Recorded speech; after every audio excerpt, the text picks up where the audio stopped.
الحمد للہ رب العالمین والصلاة والسلام علی سیدنا و نبینا ابی القاسم محمد صلی اللہ علیہ وعلی آبائہ الطیبین و آلہ الطاہرین المعصومین الہداة المکرمین الذین اذهب اللہ عنہم الرجس وطہرہم تطہیرا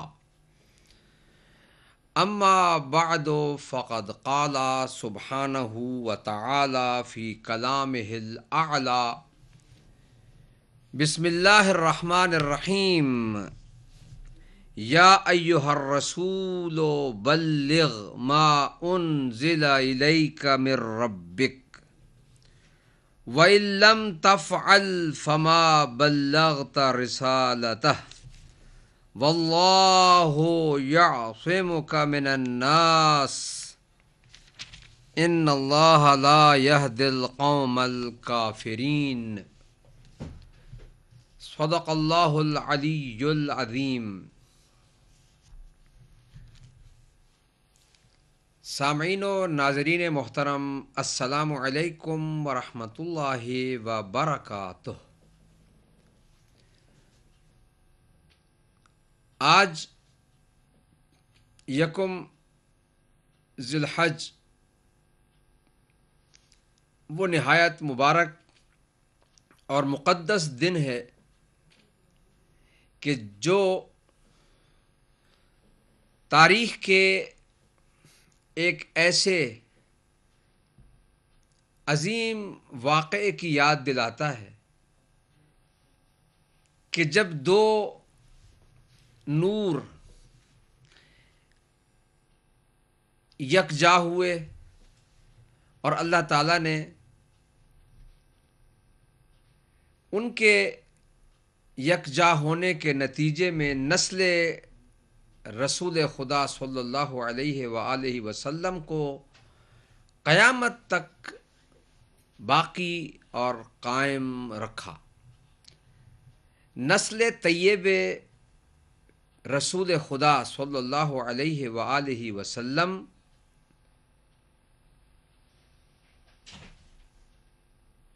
مولا کائنات امیر المومنین علی ابن ابی طالب علیہ السلام اور سیدۃ النساء العالمین فاطمۃ الزہراء سلام اللہ علیہا، وہ واحد دختر رسول کے جس کے احترام میں رسول کھڑے ہو جایا کرتے تھے، ان کے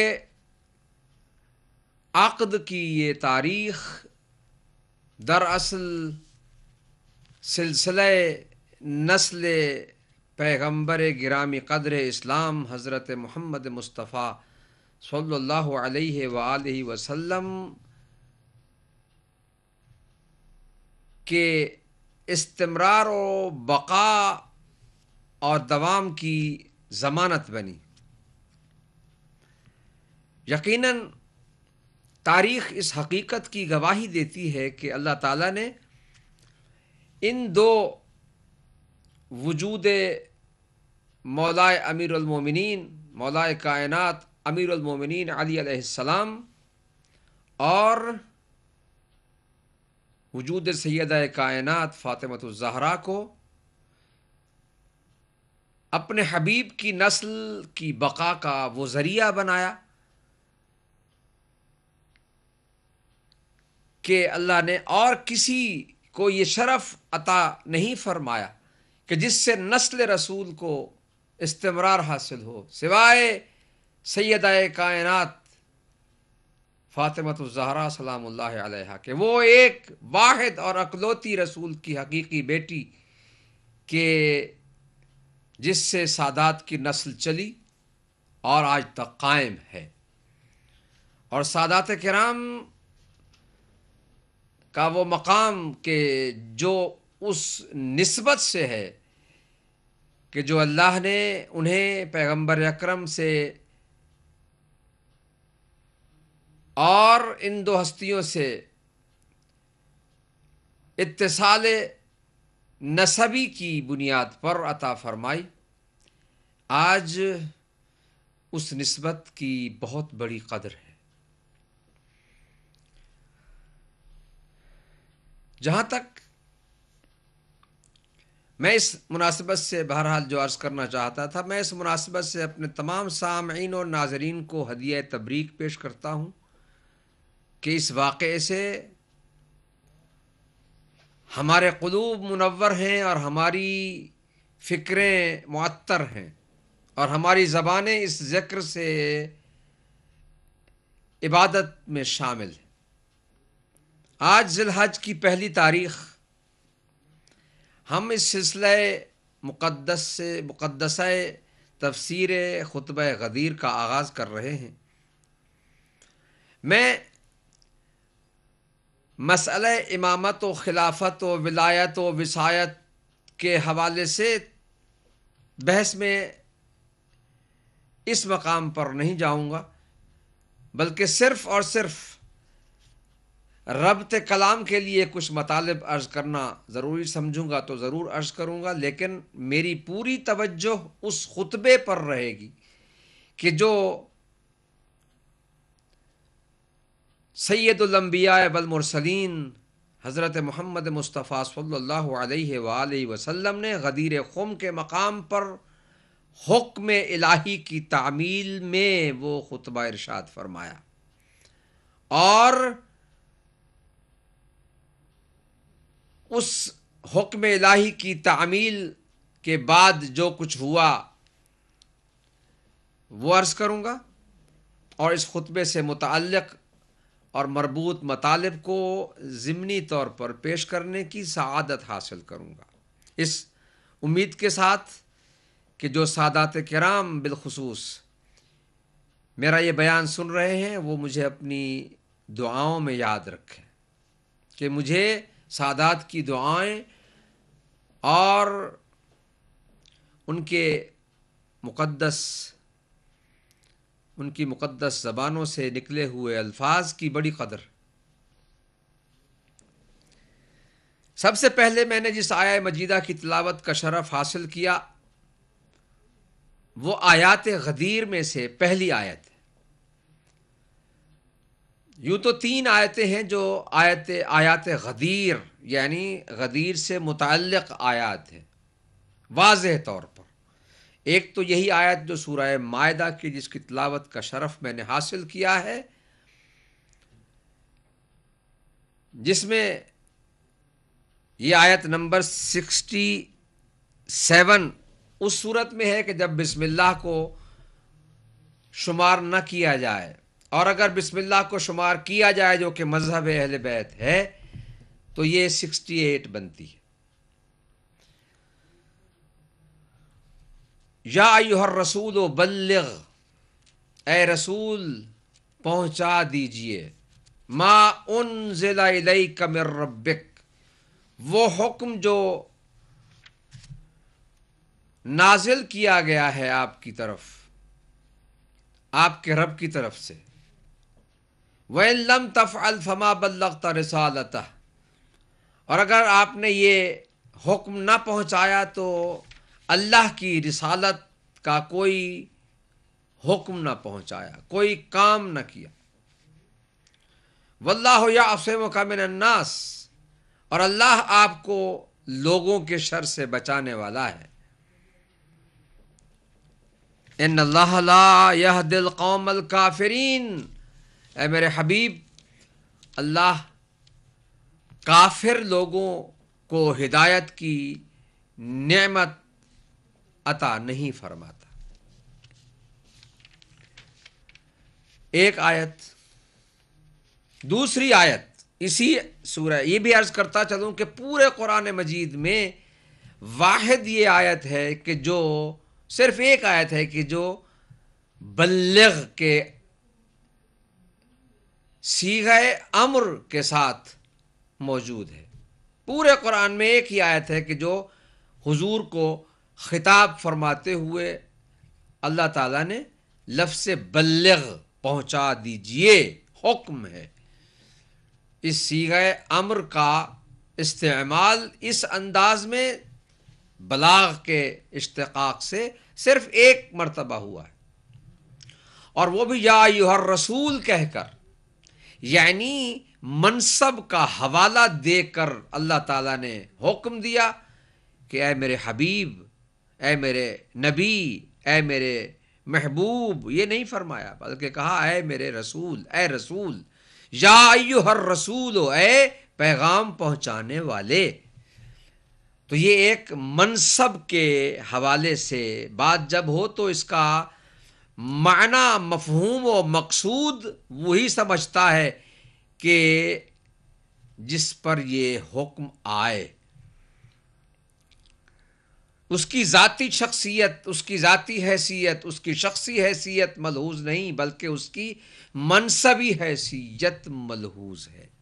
لہذا اللہ نے حضور کو یا محمد کہہ کر، یا نبی کہہ کر، یا حبیب کہہ کر نہیں، یا رسول کہہ کر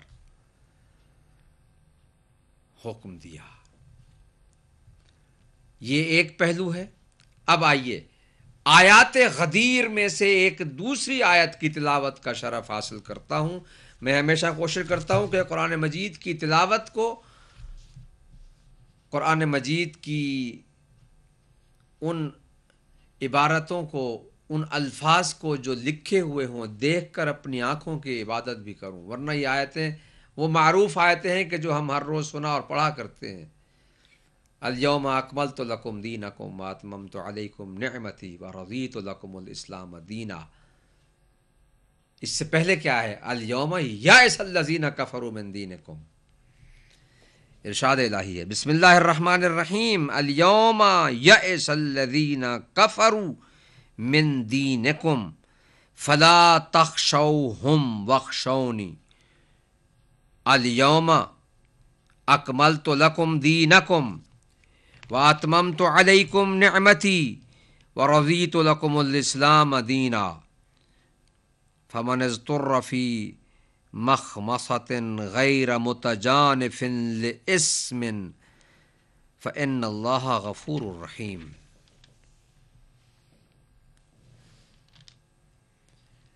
آج کے دن کافروں کو مایوسی ہوئی تمہارے دین سے، تم ان سے نہ ڈرو، واخشون، مجھ سے ڈرو۔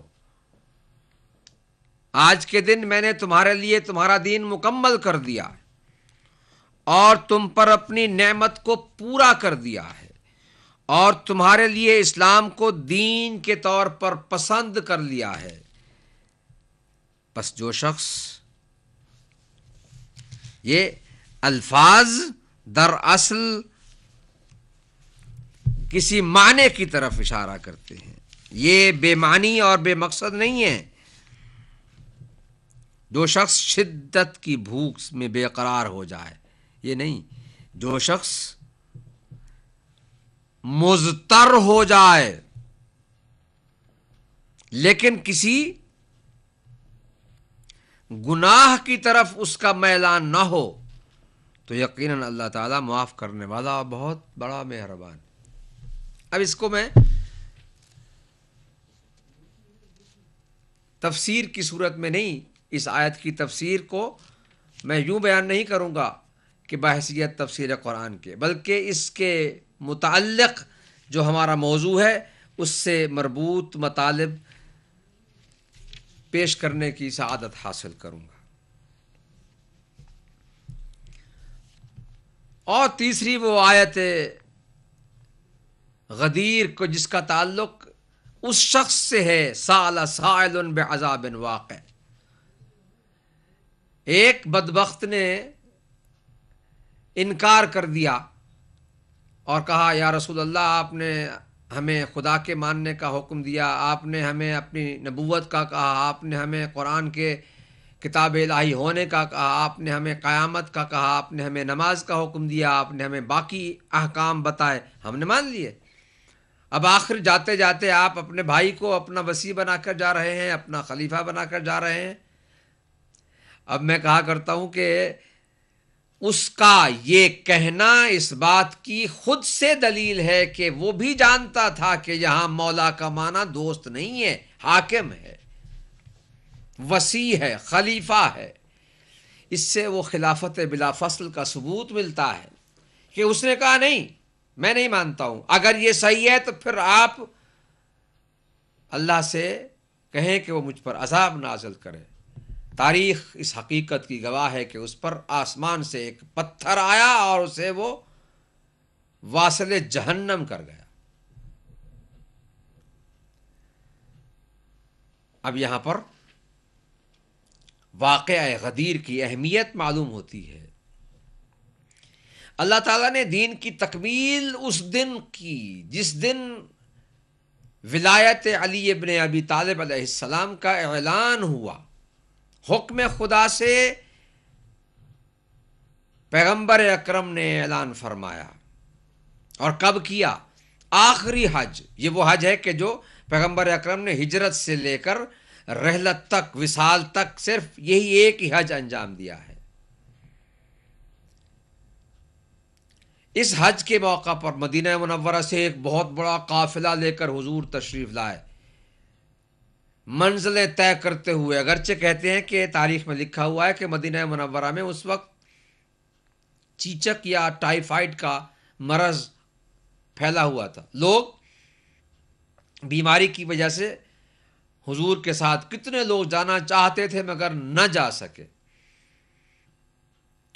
کئی لوگ گئے اور اللہ اکبر، تاریخیں لکھتی ہیں ایک میں ہے 90,000، ایک میں ہے 1,00,000، ایک میں ہے 1,10,000، ایک میں ہے 1,12,000، ایک میں ہے 1,20,000، ایک روایت میں ہے 1,24,000 سے بھی زیادہ حجاج کرام حضور کی قیادت میں سعادت حج نصیب کر رہے تھے۔ انہیں نصیب ہوئی اور واپسی پر جب پہنچے، یہ سارا قافلہ حضور کے ساتھ ہے، اس میں اصحاب النبی بھی ہیں، ازواج النبی بھی ہیں، امہات المومنین بھی ہیں، یہ ساری شخصیات ہیں وہ کہ جو حضور کے کفر و شرک و نفاق کے، یعنی حضور کی معیت میں حضور کے ساتھ کفر و شرک و نفاق کی گندگیوں سے پاک ہو کر اسلام کی طہارت اور پاکیزگی کے دائرے میں جب آئے تھے، تو اب حضور کی معیت میں آخری حج کی سعادت بھی انہیں حضور کے ساتھ اس طرح سے نصیب ہوئی کہ حضور کا آخری حج ہے۔ اور اسی کو یاد رکھتے ہوئے بعد میں جنہوں نے حج کیا ہوگا تو یقیناً وہاں سے گزرتے ہوئے وہ واقعہ ضرور یاد آیا ہوگا کہ حضور کے آخری حج کے موقع پر جب ہم یہاں حضور کے ساتھ آئے تھے تو ہم نے کیا کیا اور حضور نے کیا اعلان فرمایا۔ وہ واقعہ غدیر یاد آیا ہوگا۔ یقیناً لقد من اللہ علی المؤمنین، اللہ کا احسان تھا کہ اللہ نے ان لوگوں کو ایمان کی دولت و نعمت عطا کی، کفر سے، شرک سے، نفاق سے نجات عطا کی رسول اللہ کے صدقے میں۔ کفر و شرک و نفاق کی گندگیوں سے، پلیدیوں سے، نجاستوں سے، خباثتوں سے نجات ملی لوگوں کو پیغمبر اکرم طاہر و مطہر معصوم شخصیت کے صدقے میں۔ اب یہ واقعہ انہی لوگوں کے سامنے ہوا کہ جو دوسرے ادیان کو چھوڑ کر دین اسلام کے دائرے میں دعوت اسلام قبول کر کر آئے تھے۔ کس کے حوالے سے؟ اس شخصیت کے حوالے سے ہوا کہ جو اول المسلمین، سب سے پہلا مسلمان، سب سے پہلا مومن، کرم اللہ وجہہ الکریم، اللہ نے ان کی پیشانی کو کسی بت کے سامنے سجدہ کرنے کی اس روش سے بھی پاک رکھا کہ جس میں دوسرے لوگ ملوث تھے۔ ایسا اسی لیے تو کہتے ہیں نا کہ حضور یہ تو بحث ہی فضول ہے نا کہ کون پہلا مسلمان ہے، علی پہلا مسلمان یا کوئی اور. بھئی یہ اس کے بارے میں ہوتا ہے کہ جو پہلے کسی اور دین پر ہو. یہ تو پہلے ہی مسلمان تھے، درست یہ جملہ کہا جاتا ہے. پہلے مسلمان کا مطلب یہ تو پہلے ہی سے مسلمان تھے. ہاں ان کے بارے میں یہ بحث ہو سکتی ہے کہ جو پہلے کچھ اور تھے پھر مسلمان ہوئے، کہ ان میں سے پہلا مسلمان کون ہے.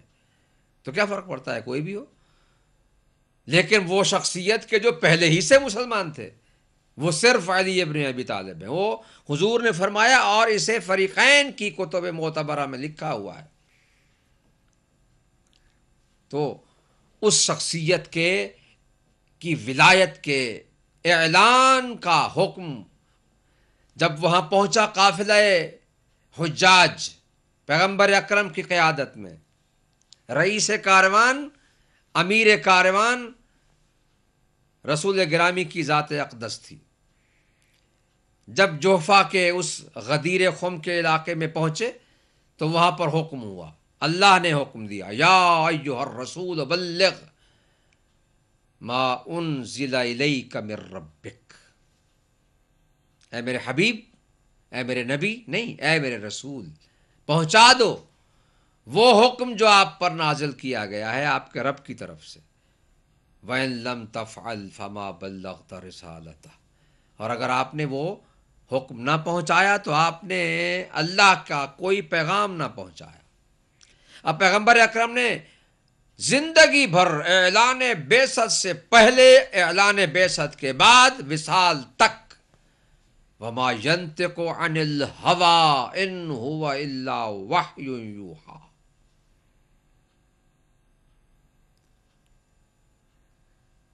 زبان سے کچھ نہیں فرمایا جب تک وحی نہیں آئی. اسی سلسلے کو جاری رکھتے ہوئے یہاں بھی اس وقت تک کوئی بات نہ کی جب تک حکم نازل نہ ہوا. حکم نازل ہو گیا، اب حکم کی تعمیل واجب تھی. جس طرح سے رسول اللہ پر اللہ کے حکم کی تعمیل واجب، اسی طرح سے امت پر رسول اللہ کے حکم کی تعمیل واجب. اور یہ سلسلہ قیامت تک اس لیے جاری رکھا گیا تاکہ درمیان میں کوئی ہوا و ہوس کے پجاری یا اقتدار کے بھوکے لوگ یا سلطنتوں کے اعلی کار اس پورے نظام مصطفی کو ملوکیت میں بدلنے کی کوشش نہ کریں، اور اگر کریں تو پہچانے جائیں کہ جس طرح سے اللہ نے نبی کو معصوم بنایا ہے اور منصوص بنایا ہے. کسی نے نبی کو نبی نہیں چنا. یہی بنیاد نبی کے بعد بھی قائم رہی، اور اللہ نے کہا کہ یہ کام میرا ہے، میں نے بنانا ہے، رسول نے بتانا ہے. اے رسول بتا دیجئے، اب وقت ہے. اب اس کے بعد اتنے بڑے اجتماع سے ملنے کا کوئی موقع نہیں ہوگا. لہذا حضور نے اعلان فرمایا.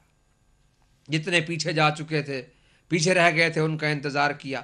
جو آگے جا چکے تھے انہیں بلایا، واپس آئے، سب بیٹھ گئے تو پالانوں کا منبر بنایا گیا. یہ واقعہ میں ابھی کچھ حوالے پیش کروں گا، سینکڑوں کتابوں میں لکھا ہوا ہے. ہر فرقے نے، شیعہ سنی، تمام محدثین، محققین، مؤرخین، مفسرین نے لکھا ہے. کچھ کتابوں کے حوالے میں پیش کروں گا. میں نے ایک کتاب لکھی ہے جس کا نام ہے علی مولا. اس میں ایک چیپٹر حدیث غدیر کا ہے. اس میں نے کچھ حوالے جو درج کیے وہ میں آج ناظرین کی خدمت میں پیش کرنے کی سعادت حاصل کروں گا. تو حضور نے پالانوں کا منبر بنا کر سب کو اکٹھا کر کے حکم الہی کی تعمیل میں منصوص من اللہ خلیفہ کا اعلان فرمایا۔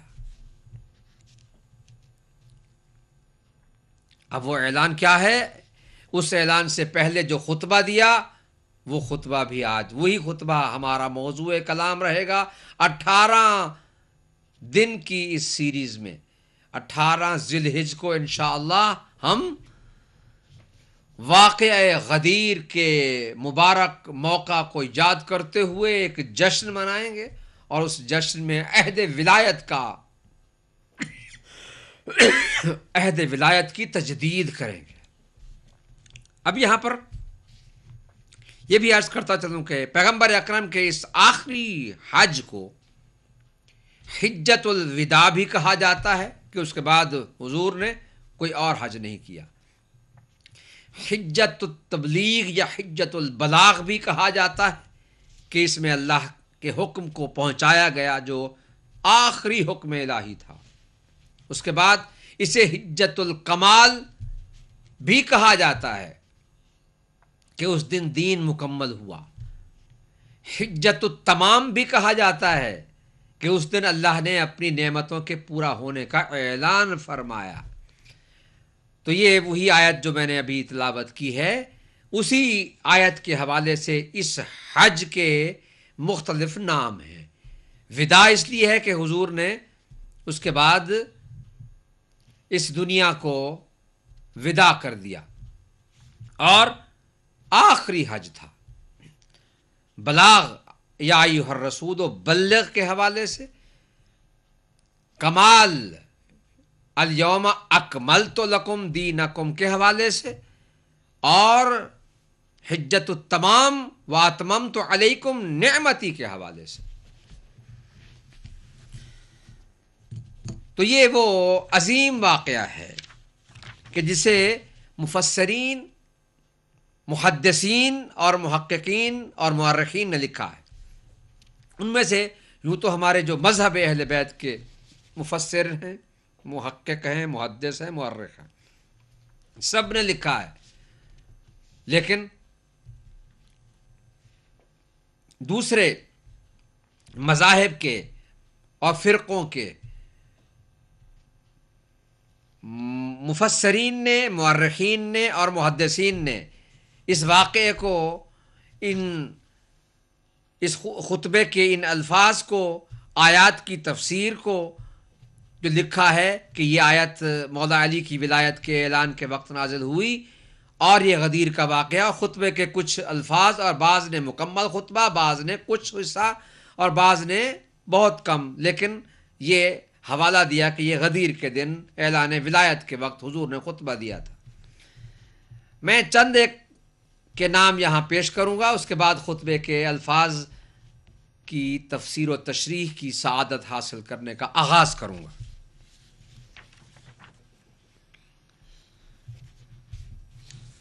کتاب انساب الاشراف، یہ میں عرض کر رہا ہوں کہ ہماری اپنی جو اہل بیت کے علیہم السلام کے علماء کرام گزرے ہیں یا موجود ہیں، ان کی کتابوں کے حوالے میں اس لیے نہیں دیتا ہوں کہ ان میں سے ہر ایک نے لکھا ہے، ہر ایک نے لکھا ہے بلا استثناء، ہر ایک نے لکھا ہے، تو یہ تو پھر ہزاروں کی تعداد میں ہو جائیں گے، لیکن چند ایک ان کتابوں کے حوالے دیتا ہوں کہ جو دوسرے مذاہب کے اکابرین نے لکھی ہیں، اور ان میں یہ واقعہ، یہ آیت، یہ حدیث، یہ اعلان درج کیا ہے۔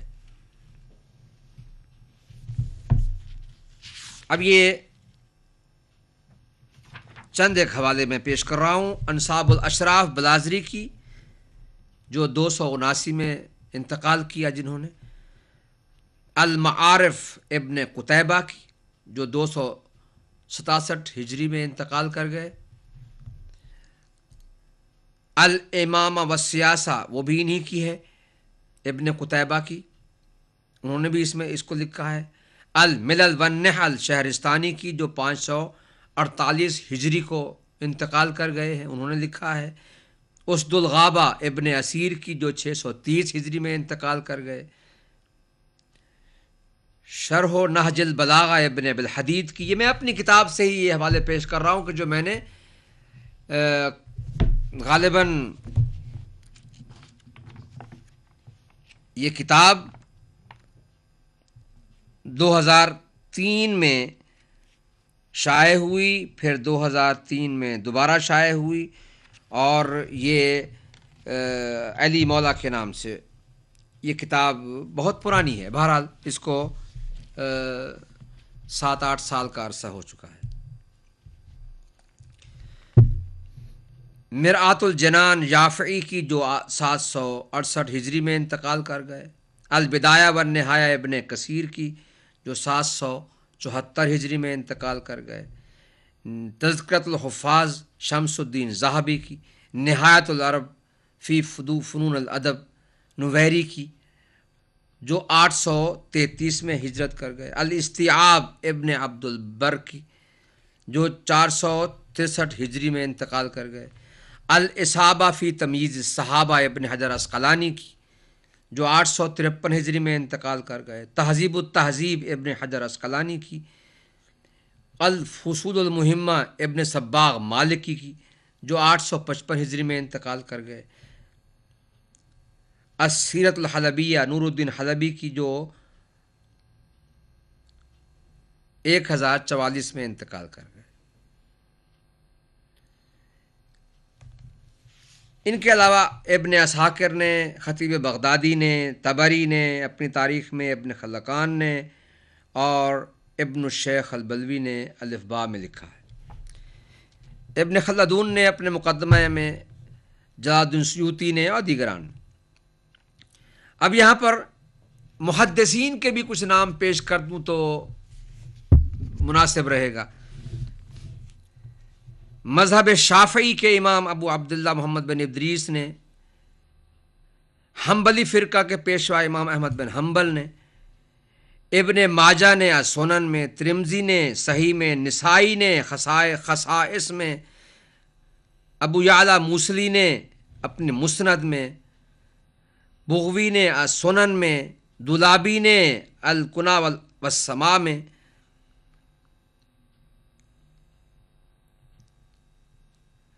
طحاوی نے مشکل الآثار میں، حاکم بغدادی نے مستدرک میں، ابن مغازلی شافعی نے المناقب میں، خطیب خوارزمی نے المناقب میں، گنجی شافعی نے کفایت الطالب میں، محب الدین طبری نے ریاض النظرہ میں اور ذخائر العقبہ میں، ہمیونی نے فرائض السمتین میں، ہیثمی نے مجمع الزوائد میں، ذہبی نے التلخیص میں، جرزی نے اسن المطالب میں، ابو العباس عسقلانی نے المواہب اللدنیہ میں، متقی ہندی نے کنز العمال میں، ہروی القاری نے المرقات فی شرح المشکات میں، تاج الدین مناوی نے کنوز الحقائق میں، شیخانی قادری نے الصراط السوی فی مناقب آل النبی میں، باکثیر مکی نے وسیلۃ الاعمال فی مناقب الآل میں، ابو عبداللہ زرقانی نے شرح المواہب میں، ابن حمزہ دمشقی نے البیان والتعریف میں۔ اب اس کے علاوہ چند ایک نام مفسرین کے بھی پیش کر دوں کہ جنہوں نے ان آیات غدیر کی تفسیر میں لکھا ہے کہ یہ آیتیں اس وقت نازل ہوئیں جب حضور غدیر خم کے مقام پر پہنچے اور یہ خطبہ ارشاد فرمایا اور اعلان ولایت علی کیا۔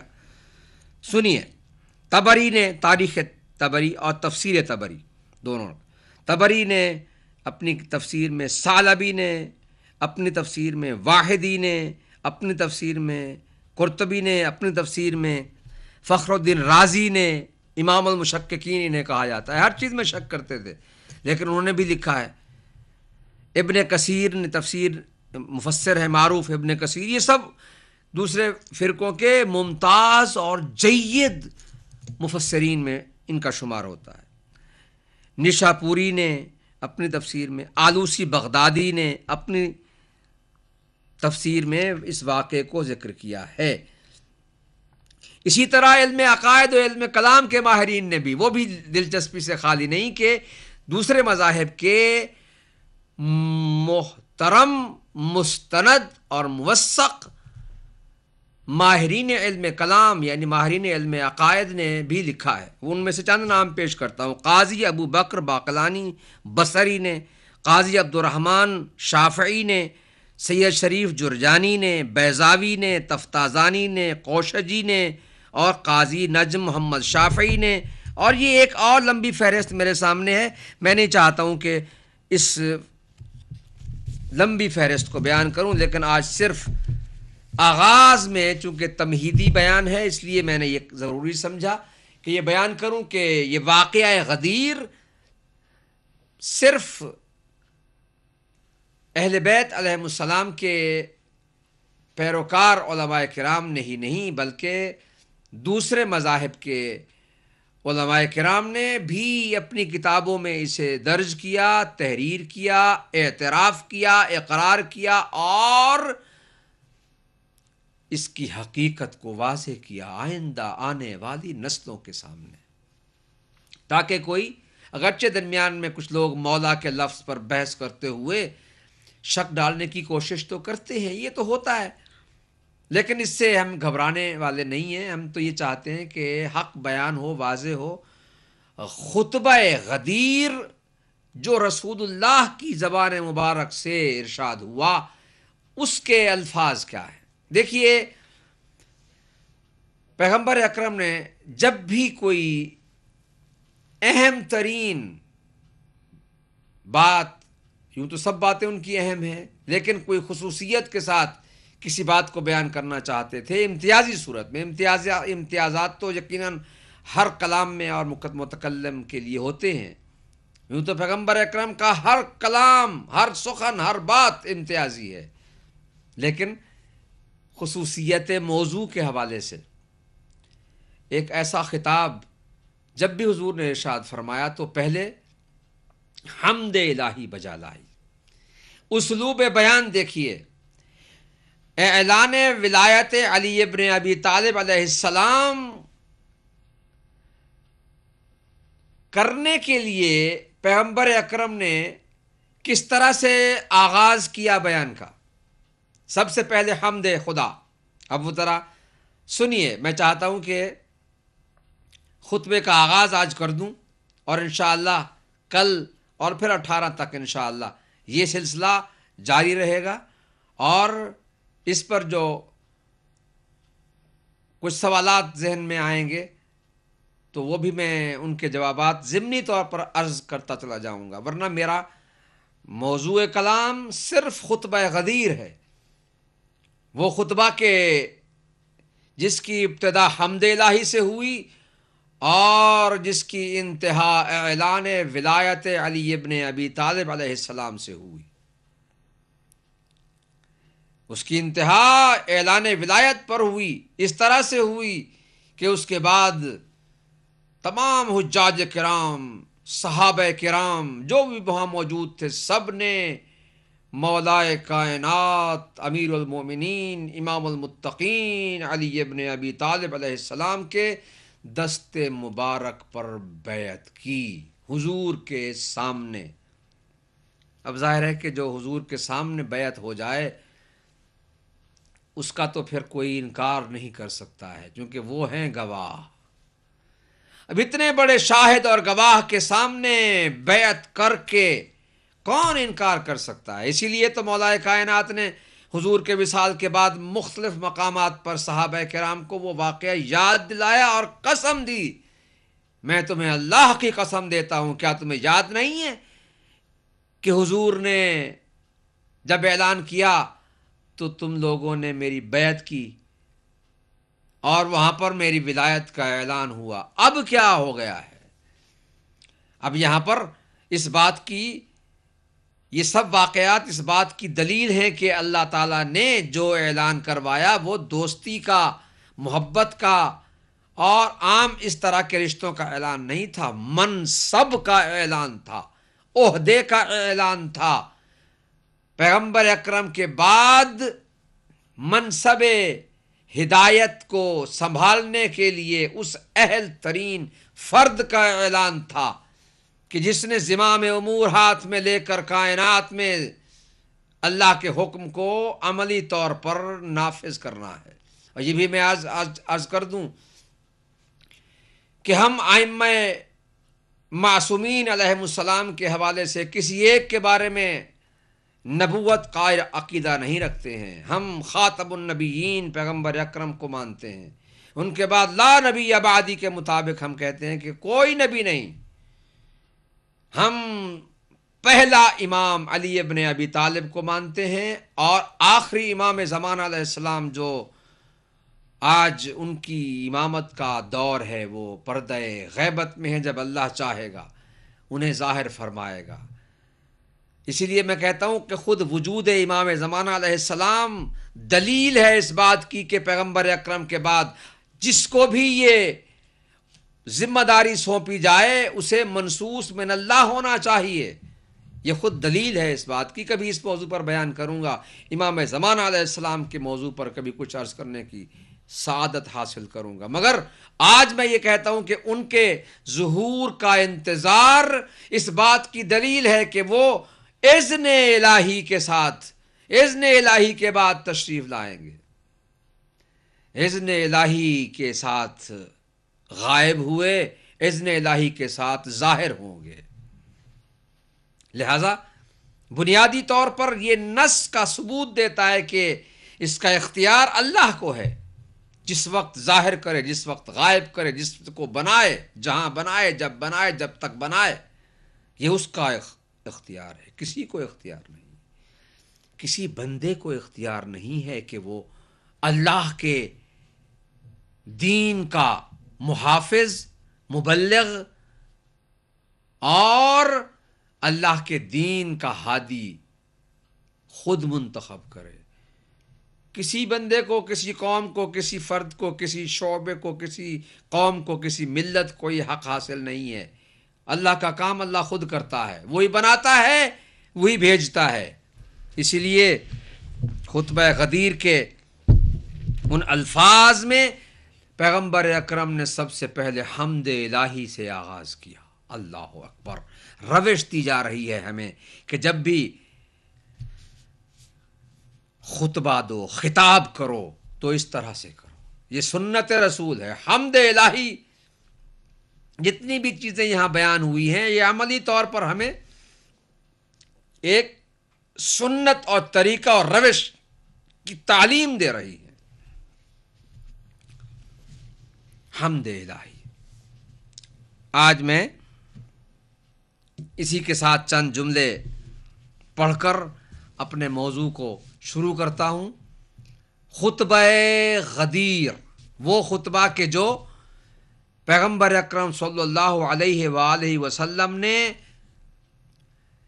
حاجیوں، نمازیوں، صحابیوں کے کثیر مجمع میں، خواتین و حضرات کے کثیر مجمع میں ارشاد فرمایا۔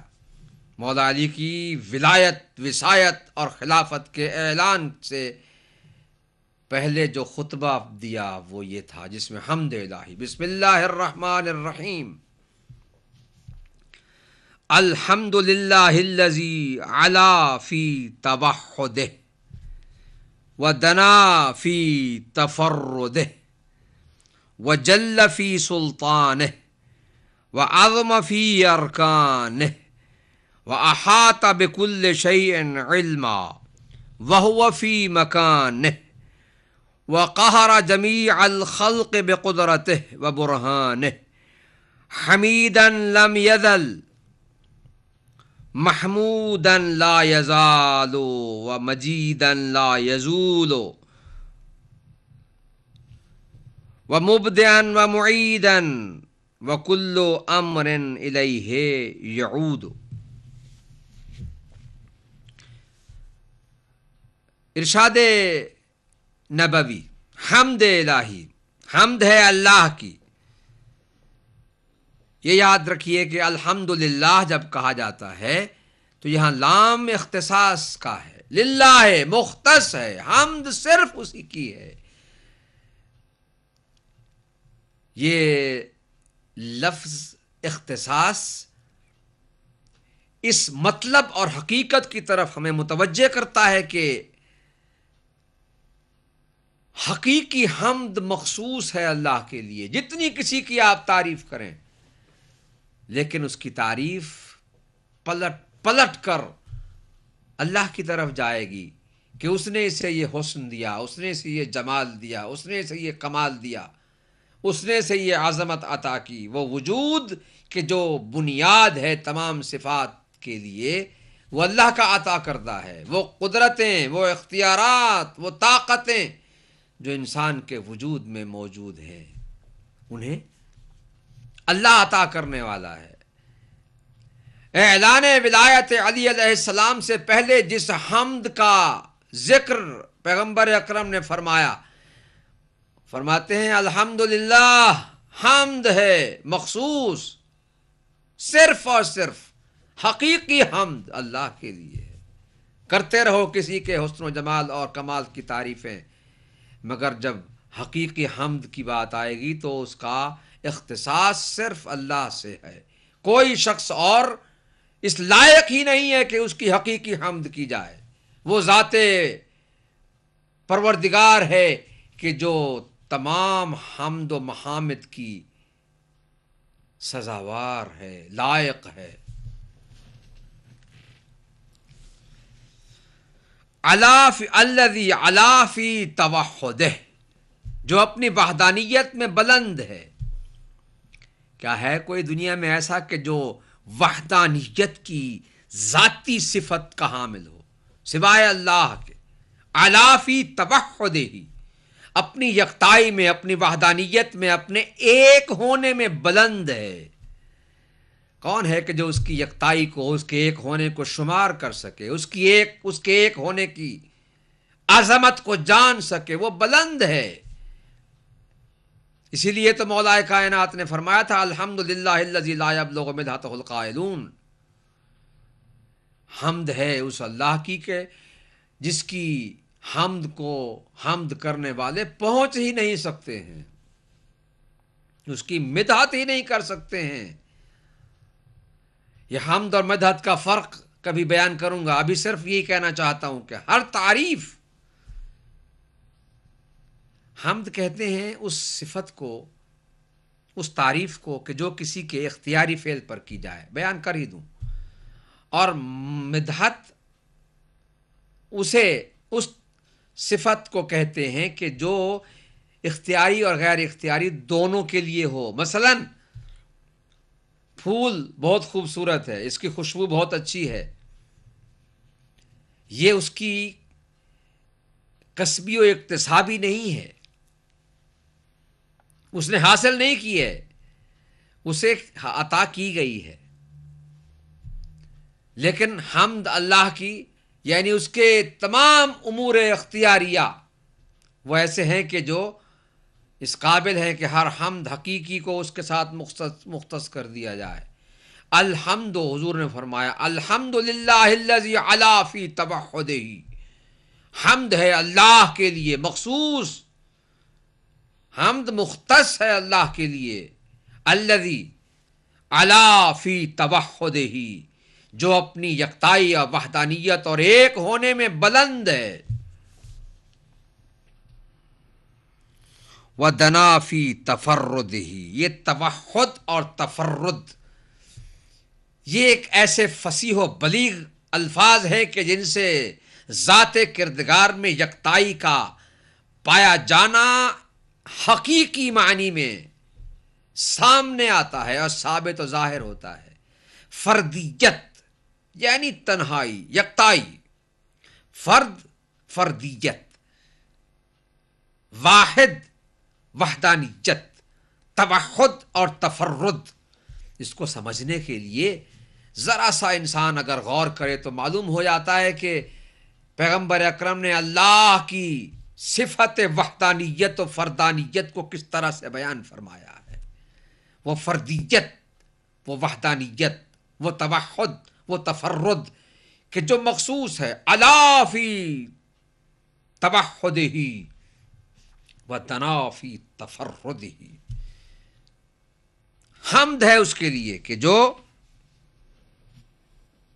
اپنی وحدانیت میں بلند ہے اور اپنی یکتائی میں اکیلا ہے۔ وَجَلَّ فِي سُلْطَانِهِ وَعَظَمَ فِي أَرْكَانِهِ، اپنی سلطنت و قدرت میں بلند و بالا تر ہے. جل کہتے ہیں جل وعلا، جل جلالہ، وہ صاحب جلالت ہے، صاحب عظمت ہے، صاحب بزرگی ہے. اپنی سلطنت میں اس کی سلطنت عظیم ہے. جل فی سلطانہ وعظم فی ارکانہ، اس کی قدرت و سلطنت کے ارکان یعنی اصول جن کے اوپر وہ قائم ہے وہ عظیم ہیں. وعظم فی ارکانہ، جل فی سلطانہ، اس کی سلطنت عظیم ہے، وہ صاحب جلالت ہے. میں سمجھتا ہوں کہ پیغمبر اکرم کے اس بیان سے بڑھ کر کوئی حمد الہی ہو نہیں سکتی ہے. یا پیغمبر اکرم نے کی یا مولا کائنات نے کی، اس لیے کہ یہ دونوں استاد و شاگرد ایک ہی اس مرکز علم سے ان کا علم ہے کہ جو دنیا کا حاصل کردہ علم نہیں ہے، اس لیے ان کے الفاظ بھی مخصوص ہیں. جل فی سلطانہ وعظم فی ارکانہ، اپنی سلطنت میں وہ صاحب جلالت ہے، صاحب بزرگی ہے، بزرگ سلطنت رکھتا ہے. وعظم فی ارکانہ، اور اپنے ارکان سلطنت میں عظیم ہے. وَأَحَاطَ بِكُلِّ شَيْءٍ عِلْمًا، اس نے ہر چیز کو اپنے علم کے دائرے میں لے رکھا ہے. یہ اس کا آسان ترجمہ. وَأَحَاطَ بِكُلِّ شَيْءٍ عِلْمًا، اس نے ہر چیز کا احاطہ کیا ہوا ہے، ہر چیز کو گھیرے میں لیا ہوا ہے، اپنے علم کے دائرے میں لیا ہوا ہے، ہر چیز کو جانتا ہے. یعنی اس کا معنی یہ ہے کہ کوئی شے ایسی نہیں کہ جو اللہ کے علم سے باہر ہو. وَأَحَاطَ، لفظ احاطہ انتہائی عظیم معنی کا حامل ہے. وَأَحَاطَ بِكُلِّ شَيْءٍ عِلْمًا، اس نے ہر چیز کو گھیر رکھا ہے اپنے علم کے دائرے میں. اللہ اکبر. اس سے پتہ چلتا ہے کہ کوئی شے بھی ایسی نہیں. ہم یہ سمجھتے ہیں کہ شاید کوئی چیز دوسرے سے چھپا لیں، مگر اللہ سے کوئی چیز چھپی ہوئی نہیں ہے. وہ احاطہ، اس نے احاطہ کر رکھا ہے، اس نے گھیر رکھا ہے، ہر چیز اس کے دائرہ علم کے اندر آتی ہے. وہ احاطہ بکل شیء علما وهو فی مکانہ، جبکہ وہ اپنی جگہ پر ہے. وقہر جمیع، یعنی ایسا نہیں ہے کہ وہ زمین کے اندر جو چیزیں موجود ہیں، جو فضا میں موجود ہیں، جو دریاؤں میں موجود ہیں، جو پہاڑوں پر ہیں، جو کسی اور جگہ پر ہیں، وہاں آ کر ان چیزوں کو جانتا ہے. نہیں، وہ اپنی جگہ پر جہاں بھی ہے، وہ ہر جگہ پر ہے. ایسا ہے کہ اس نے ہر شے کو اپنے دائرہ علم میں لے رکھا ہے. وقہر جمیع الخلق بقدرتہ وبرہانہ، اور وہ تمام مخلوق پر اپنی قدرت اور اپنی برہان و حجت اور دلیل کے ساتھ غالب ہے، حاوی ہے، غالب ہے. اس کی سلطنت ہی ایسی عظیم ہے کہ وہ اپنی سلطنت کے ساتھ اور اپنی دلیل و برہان کے ساتھ ہر چیز پر غالب ہے. لم یزل حمیدا لم یزل محمودا لا یزال ومجیدا لا یزول. حمیدا لم یزل، اللہ اکبر. حمیدا، وہ لائق ستائش ہے ہمیشہ کے لیے. ومحمودا لا یزال، اور ہمیشہ لائق تعریف ہے. یہ حمید و محمود دونوں قریب المعنی ہیں، یعنی وہ ہمیشہ سے ہی لائق تعریف ہے. وہ ہمیشہ سے لائق تعریف تھا، وہ ہمیشہ سے لائق تعریف ہے، وہ ہمیشہ ہی لائق تعریف رہے گا. یہ معنی ہے اس کا. حمیدن لم یزل، ہمیشہ. محمودن لا یزال، ہمیشہ. جب تک دنیا قائم ہے حمد الہی، حمد اسی کی ہی رہے گی، حمید و محمود وہی ہے۔ وَمَجِيدًا لَا يَزُولُ، سبحان اللہ سبحان اللہ۔ وَمُبْدِعًا وَمُعِيدًا وَكُلُّ أَمْرٍ إِلَيْهِ يَعُودُ۔ وَمَجِيدًا لَا يَزُولُ، وہ ایسا صاحب مجد اور صاحب عزت ہے کہ اس کی عزت کبھی زائل ہو ہی نہیں سکتی ہے، قائم و دائم، ہمیشہ اس کی عزت قائم و دائم، مجید ہے، ہمیشہ قائم ہے اس کی عزت۔ وَمُبْدِعًا وَمُعِيدًا، وہ ابتدا بھی کرنے والا ہے، وہ واپس لانے والا بھی ہے، معید بھی ہے، مبدع بھی ہے، آغاز گر بھی ہے، اور واپس پلٹانے والا بھی ہے، مبدع بھی ہے اور معید بھی ہے۔ وَكُلُّ أَمْرٍ إِلَيْهِ يَعُودُ، یہاں سے پتہ چلتا ہے کہ دنیا میں کوئی شخص صفت خالقیت کا حامل نہیں، اس لیے کہ اس سے پہلے کوئی تھا ہی نہیں، وہی ہے اور وہی تھا اور وہی رہے گا۔ ومعید، اور وہی پلٹانے والا ہے۔ ہم تو یہ معاد کا جو عقیدہ ہے کہ ہم اس طرف جائیں گے، پلٹانے والا وہ ہے جو لے کر آیا تھا، جس نے وجود عطا کیا، جس نے وجود کی ابتدا کی، جس نے وجود عطا کیا، جس نے آغاز کیا وجود عطا کرنے کا، وہی واپس پلٹانے والا ہے، معید ہے، مبدع ہے اور معید ہے۔ وَكُلُّ أَمْرٍ إِلَيْهِ يَعُودُ، حضور فرماتے ہیں کہ اور ہر چیز اس کی طرف پلٹے گی، یعود۔ وَكُلُّ أَمْرٍ إِلَيْهِ يَعُودُ، ہر امر، ہر شے، أَلَا لَهُ الْخَلْقُ وَالْأَمْرُ، ہر شے اسی کے لیے ہے۔ تو اولِ الامر جو ہوگا وہ بھی اسی کی طرف سے ہوگا، جس کو وہ امر عطا کرے گا وہی اولِ الامر کہلانے کا حقدار ہے، اور کوئی صاحب امر نہیں، کوئی اولِ الامر نہیں ہو سکتا ہے سوائے اس کے کہ جس سے وہ بنا ہے۔ وَكُلُّ أَمْرٍ إِلَيْهِ يَعُودُ، ہر امر اس کی طرف پلٹتا ہے۔ یہاں پر اللہ کے سرچشمہ قدرت اور سرچشمہ اختیار اور مرکز اقتدار ہونے کا ثبوت ملتا ہے، ہر امر کی باز گشت اس کی طرف ہے، ہر امر اس کی طرف جاتا ہے۔ امر سے مراد کیا ہے؟ لفظی ترجمہ کہہ کر اکتفا کرتا ہوں کہ ہر شے، ہر چیز، اس میں وجود بھی آتے ہیں، افعال بھی آتے ہیں، ہر چیز آتی ہے جسے امر کہہ سکتے ہوں۔ وَكُلُّ أَمْرٍ إِلَيْهِ يَعُودُ، ہر امر کی باز گشت اس کی طرف ہے۔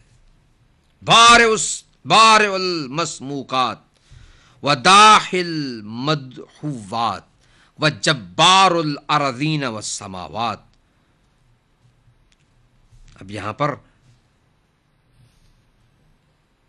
اللہ تعالیٰ کے خالق ہونے کی تشریح کر رہا ہے ہمارا نبی، کیا بات ہے، سبحان اللہ۔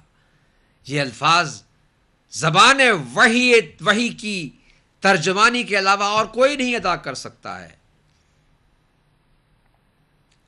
یہ وہ الفاظ ہیں کہ جن کو ہم زبان پر اگر دہرائیں تو ہمارے لیے صفات پروردگار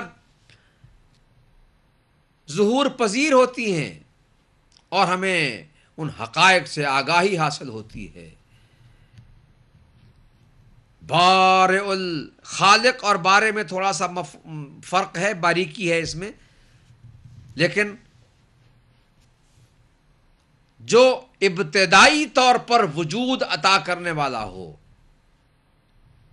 بارئ المسموقات، اللہ تعالی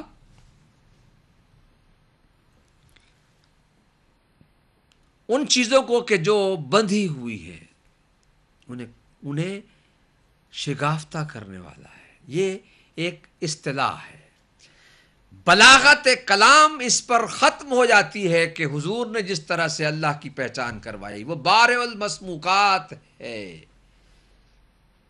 اب یہاں پر آگے چل کر جتنی بھی چیزیں پیغمبر اکرم نے ارشاد فرمائی ہیں، جتنے بھی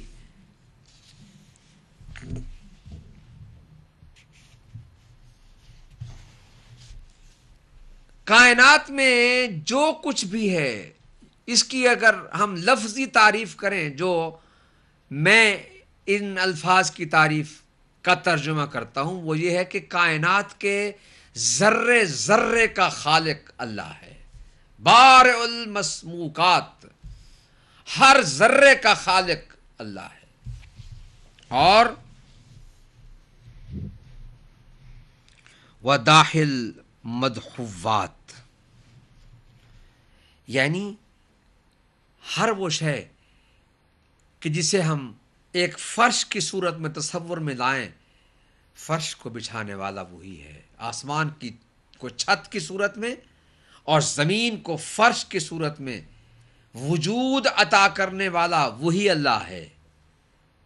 اب آگے چل کر زمین و آسمان کے تذکرے سے پیغمبر اکرم نے اپنے خطبے کو آگے چلایا، تو انشاءاللہ اس کے باقی الفاظ کی تفسیر و تشریح کی سعادت آئندہ پروگرام میں، یعنی کل انشاءاللہ عرض کروں گا۔ آج صرف مقصود یہ تھا کہ تمہیدی صورت میں پیغمبر اکرم کے خطبے کے کچھ الفاظ آج تلاوت کر دوں اور قرأت کر دوں۔ میں یہ چاہتا ہوں کہ اپنے ناظرین کو ایک ایسے علمی اور روحانی، ان کی خدمت میں ایسا علمی اور روحانی تحفہ پیش کروں کہ جو اس ذی الحجہ کے ماہ مقدس میں ان کے پاس میرے لیے دعا کرنے کے لیے اور اپنی علمی اور روحانی دولت میں اضافہ کرنے کے لیے کافی ہو۔ پیغمبر اکرم کے الفاظ غدیر کے مقام پر نسبت، یہ یاد رکھیے، یہ خطبہ غدیر ہے۔ ظاہراً میں یہ شاید بڑی ذمہ داری سے کہہ سکتا ہوں کہ پیغمبر اکرم صلی اللہ علیہ وآلہ وسلم کا یہ خطبہ شاید وہ واحد خطبہ ہے کہ جو حضور نے اتنی تفصیل کے ساتھ اپنی پوری زندگی میں بیان فرمایا۔ جب بھی خطاب فرمایا بڑے مختصر الفاظ میں، مگر غدیر کے دن جو خطبہ بیان فرمایا اس میں پوری حمد الہی، صفات پروردگار، اس کے بعد اپنی نبوت اور رسالت اور بہت سی چیزیں کہ جو انشاءاللہ ایک ایک کر کے بیان ہوں گی۔ یہ کس لیے تھا؟ یہ تھا کہ ولایت علی ابن ابی طالب علیہ السلام کی بنیاد ذات پروردگار ہے، کہ جس نے یہ عہدہ انہیں عطا کیا ہے، جس نے یہ منصب انہیں عطا کیا ہے۔ یہاں پر عظمت توحید کا بیان پیغمبر اکرم کی زبان وحی ترجمان سے اس بات کا ثبوت ہے کہ ولایت کے اعلان سے پہلے ان چیزوں کا ذکر اس لیے ضروری ہے کہ کوئی ولایت کو کسی استقلالی معنی میں نہ سمجھے، بلکہ یہ جان لے کہ اس کا تعلق اس اللہ سے ہے، اس رب کائنات سے ہے کہ جس نے یہ سب کچھ خلق کرنے کے بعد کائنات کی ہدایت کا نظام بھی خود بنایا اور کسی کو یہ اختیار نہیں دیا، بلکہ اپنے ہاتھ میں یہ اختیار رکھ کر یہ بتایا کہ دیکھو میں قیامت تک آنے والی نسلوں کو اس سلسلہ ہدایت کا تعارف کروا رہا ہوں۔ خاتم الانبیاء کا وہ پہلا وصی کہ جس نے تمام حاجیوں، صحابیوں، نمازیوں، روزہ داروں سے بیعت لی حضور کے سامنے، وہ غدیر کے مقام پر علی ابن ابی طالب علیہ السلام کی ذات مقدسہ ہے۔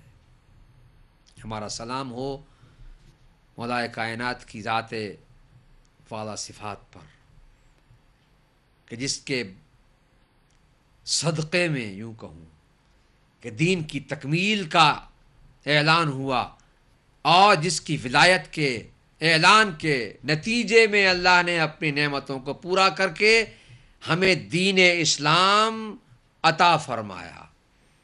آج اگر کوئی شخص مسلمان کہلاتا ہے تو اسے ممنون احسان ہونا چاہیے علی ابن ابی طالب علیہ السلام کا کہ ان کی ولایت کے اعلان کے بعد دین کی تکمیل کی سند عطا ہوئی۔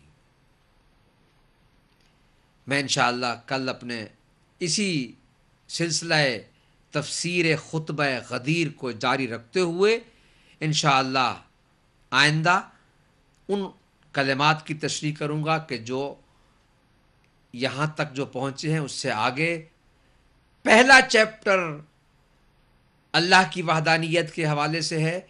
کوشش کروں گا کہ اتنے طویل خطبے کو ان 18 دنوں میں سمیٹنے کی کوشش کروں، ورنہ یہ اس قدر طویل بحث ہے کہ شاید کتنا زمانہ گزر جائے ایک ایک لفظ پر وضاحت کے ساتھ بیان کرنے کو۔ خداوند عالم سے دعا کرتا ہوں کہ وہ ہمیں ولایت علی ابن ابی طالب کی نعمت کے آثار و برکات سے استفادہ کرنے کی توفیق عطا فرمائے اور ہمیں صحیح معنی میں ولایت کے معنی کو سمجھنے اور اس کے ساتھ متمسک رہنے، عملی طور پر اس کے زبانی اقرار کے ساتھ ساتھ عملی اقرار کرنے کا اعزاز بھی حاصل ہو۔ والسلام علیکم ورحمۃ اللہ وبرکاتہ۔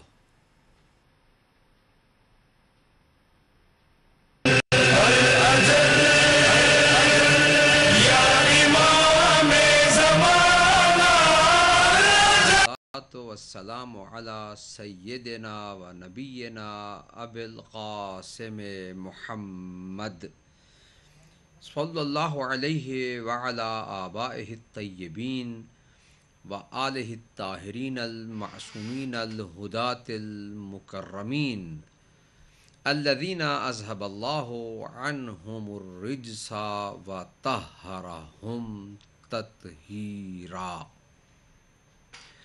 اما بعد فقد قال سبحانہ وتعالی فی کلامہ الاعلی بسم اللہ الرحمن الرحیم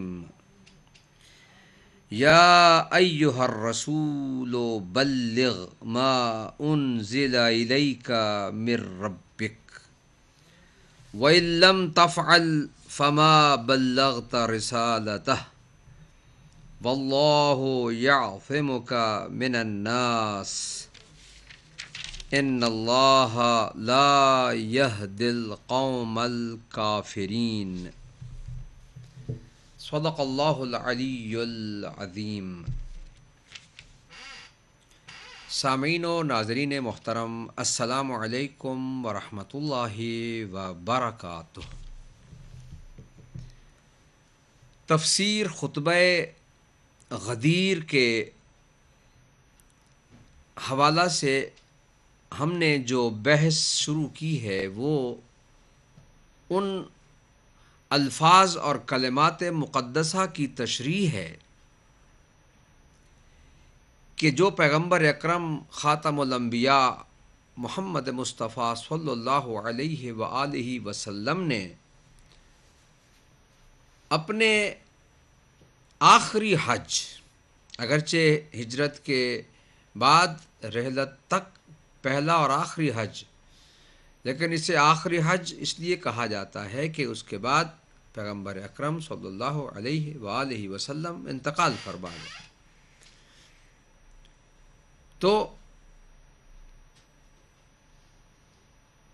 آخری حج جسے حجۃ الوداع اور حجۃ الکمال یا اکمال اور حجۃ التمام یا اتمام اور حجۃ التبلیغ یا بلاغ کہا جاتا ہے، اس مقدس فریضہ حج کی ادائیگی کے بعد رسول خدا صلی اللہ علیہ وآلہ وسلم جب جوفہ کے مقام پر غدیر کی جگہ پر پہنچے تو اس غدیر خم کے مقام پر پیغمبر اکرم نے اللہ کے حکم سے مولائے کائنات امیر المومنین علی ابن ابی طالب علیہ السلام کی ولایت و وصایت و خلافت بلا فصل کا اعلان فرمایا۔ چونکہ ہمارا یہ عقیدہ ہے کہ امام منصوص من اللہ ہوتا ہے، لہذا اس کے منصب کے اعلان کے لیے اذن الہی، حکم الہی، فرمان خداوندی کا صادر ہونا ضروری ہے،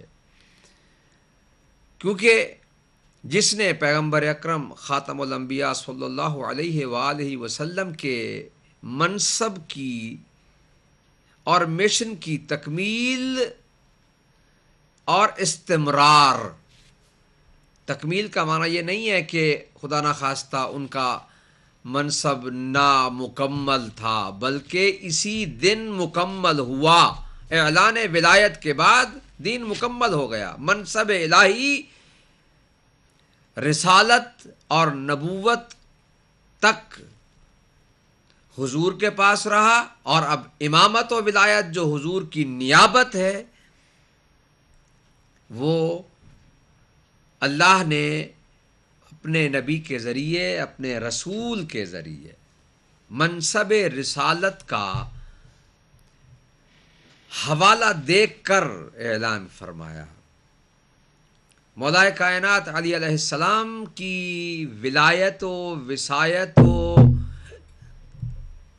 خلافت و نیابت و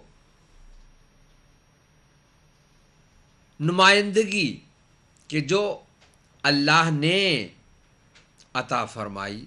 ہم کیوں کہتے ہیں کہ امام کو منصوص ہونا چاہیے، منصوب من اللہ ہونا چاہیے؟ وہ اس لیے کہ اس نے یہاں آ کر اپنے بنائے ہوئے کسی قانون کو نہیں بتانا ہے، بلکہ اللہ کے بنائے ہوئے قانون کو نافذ کرنا ہے، بتانا بھی ہے اور نافذ بھی کرنا ہے۔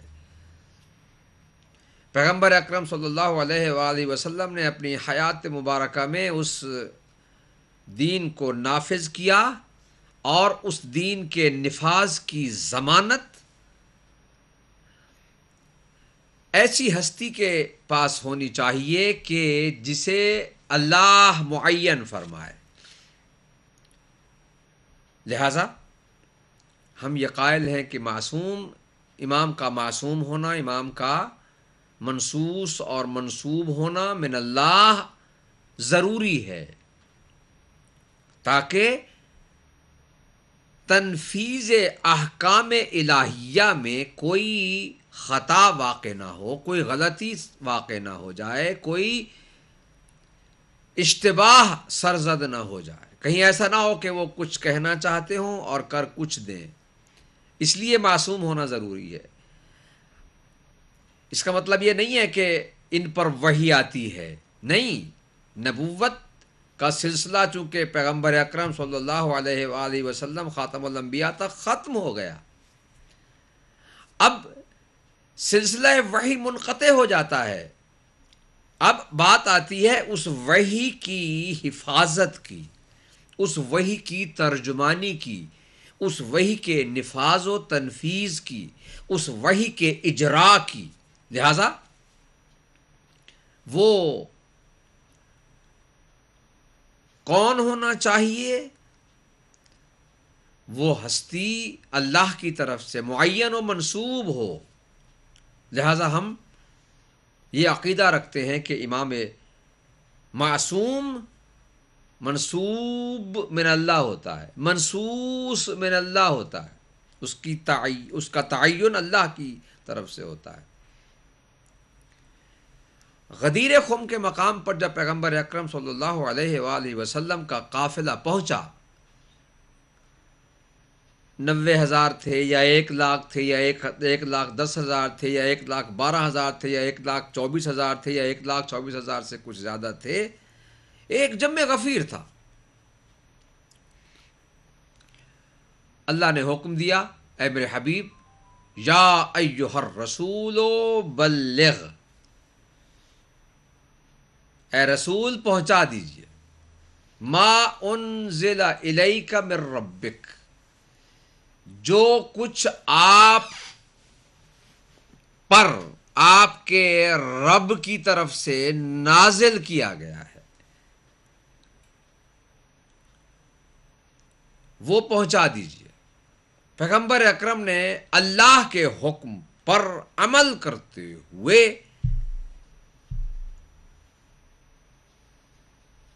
مولا کائنات علی علیہ السلام کی ولایت کا اعلان فرمایا اور کہا من کنت مولاہ فہذا علی مولاہ۔ یہ 18 ذی الحج کا دن تھا جس کو عید غدیر کے طور پر عید اکبر، العید الاکبر کہا جاتا ہے۔ عید الاکبر، اکبر و اعیاد امتی، حضور نے فرمایا کہ میری امت کی عیدوں میں سے سب سے بڑی عید ہے، کیونکہ اس دن تکمیل دین کا اعلان ہوا۔ یہ واقعہ غدیر کیا ہے سبھی جانتے ہیں۔ علماء امامیہ نے تو اپنی ہر کتاب میں اس کو درج کیا ہے، اور علماء اہل سنت نے دوسرے مکاتب فکر کے مفسرین، محدثین اور مؤرخین نے بھی اسے ذکر کیا ہے۔ مفسرین کی ایک طویل فہرست ہے سینکڑوں کے لحاظ سے، یہ 1 10 12 14 نہیں ہے، سینکڑوں، میرے پاس سینکڑوں وہ حوالے ہیں کہ مفسرین نے، مؤرخین نے اور محدثین نے یہ بیان کیا کہ غدیر کے مقام پر آیت تبلیغ مولا کائنات علی علیہ السلام کی ولایت کے اعلان کے بارے میں نازل ہوئی۔ اب یہاں پر کچھ لوگ جو بحث کو الجھانا چاہتے ہوں وہ کبھی تو سورت کی تنزیل کے حوالے سے بحث کرنے میں آ جاتے ہیں کہ یہ مکی ہے یا مدنی ہے، کبھی آیتوں کے سیاق و سباق کو سامنے رکھ کے کچھ نکالنا چاہتے ہیں، اور کبھی کوئی دوسرے طریقے، مگر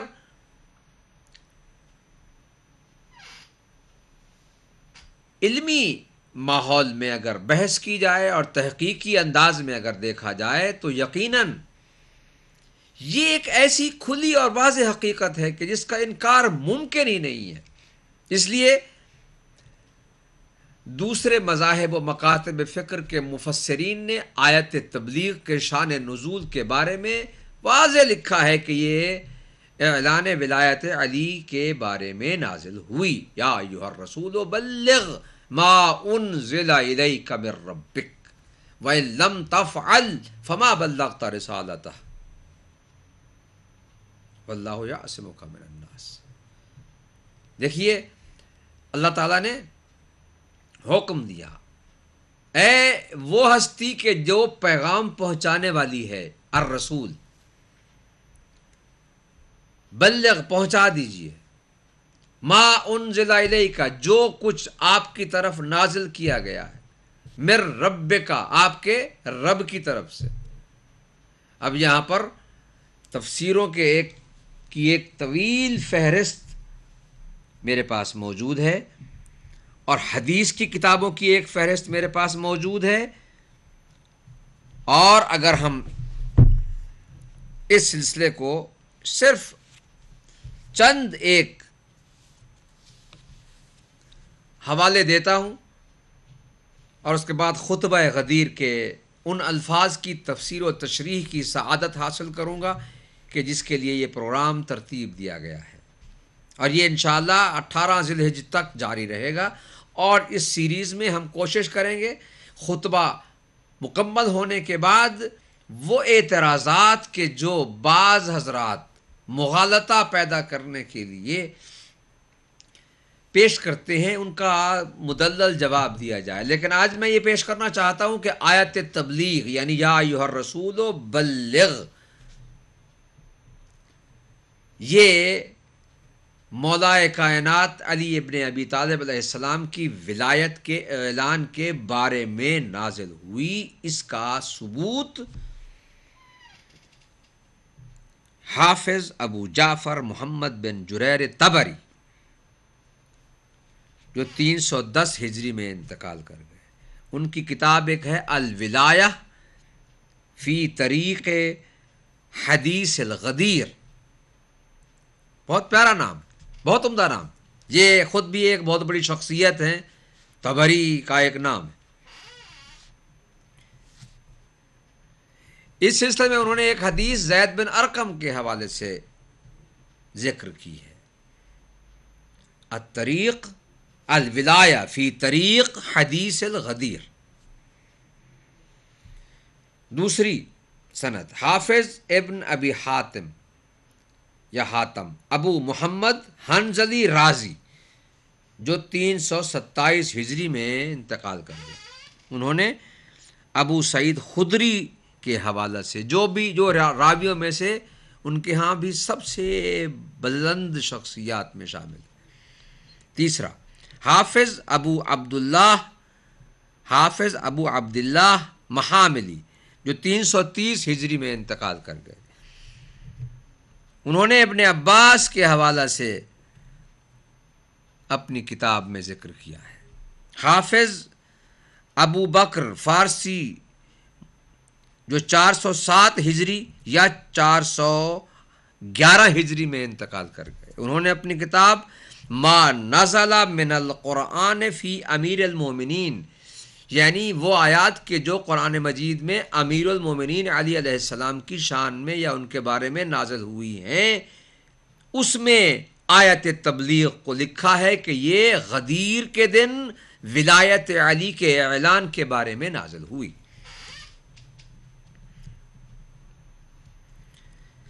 پانچواں حافظ ابن مردویہ جو 410 ہجری میں انتقال کر گئے، انہوں نے بھی ابو سعید خدری کے حوالے سے ایک روایت، دوسری ابن مسعود کے حوالے سے ایک روایت، اور تیسری ابن عباس کے حوالے سے ایک روایت، اور چوتھی زید بن علی کے حوالے سے ایک روایت نقل کی ہے کہ یہ آیت مولا علی کی ولایت کے اعلان کے بارے میں نازل ہوئی۔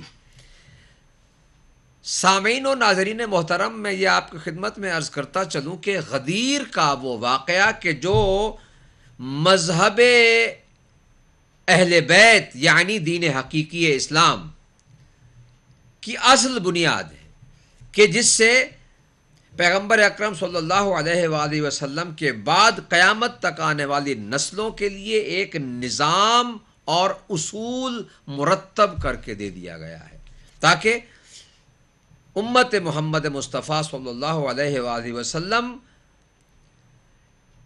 کسی بھی سبب اور عامل کے نتیجے میں گمراہ نہ ہونے پائے۔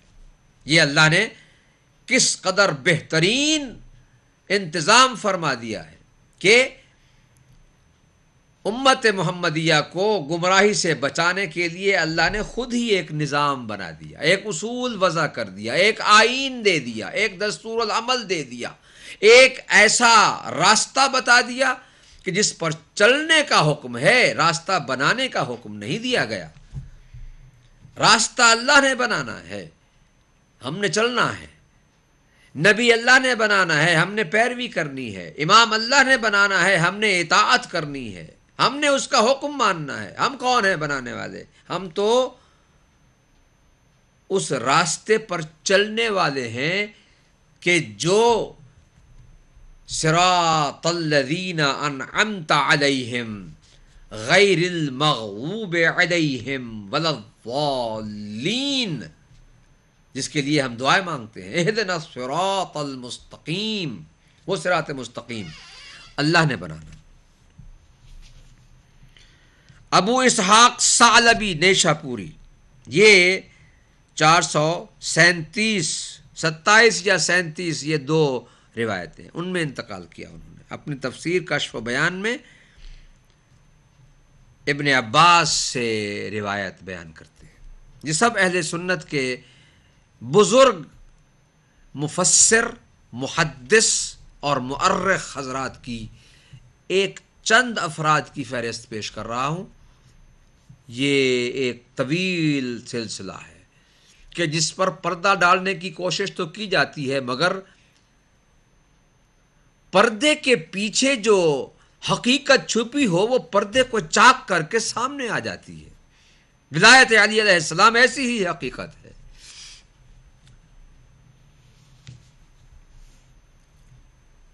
ساتواں، حافظ ابو نعیم اصفہانی نے اپنی تالیف ما نازل من القرآن فی علی، کتاب کا نام بھی بہت پیارا ہے.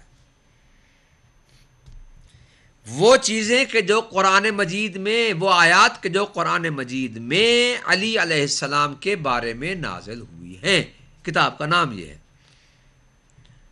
اس میں یہ اپنے سلسلہ اسناد کے ساتھ حدیث بیان کرتے ہیں. عطیہ ایک راوی ہے ان کے حوالے سے.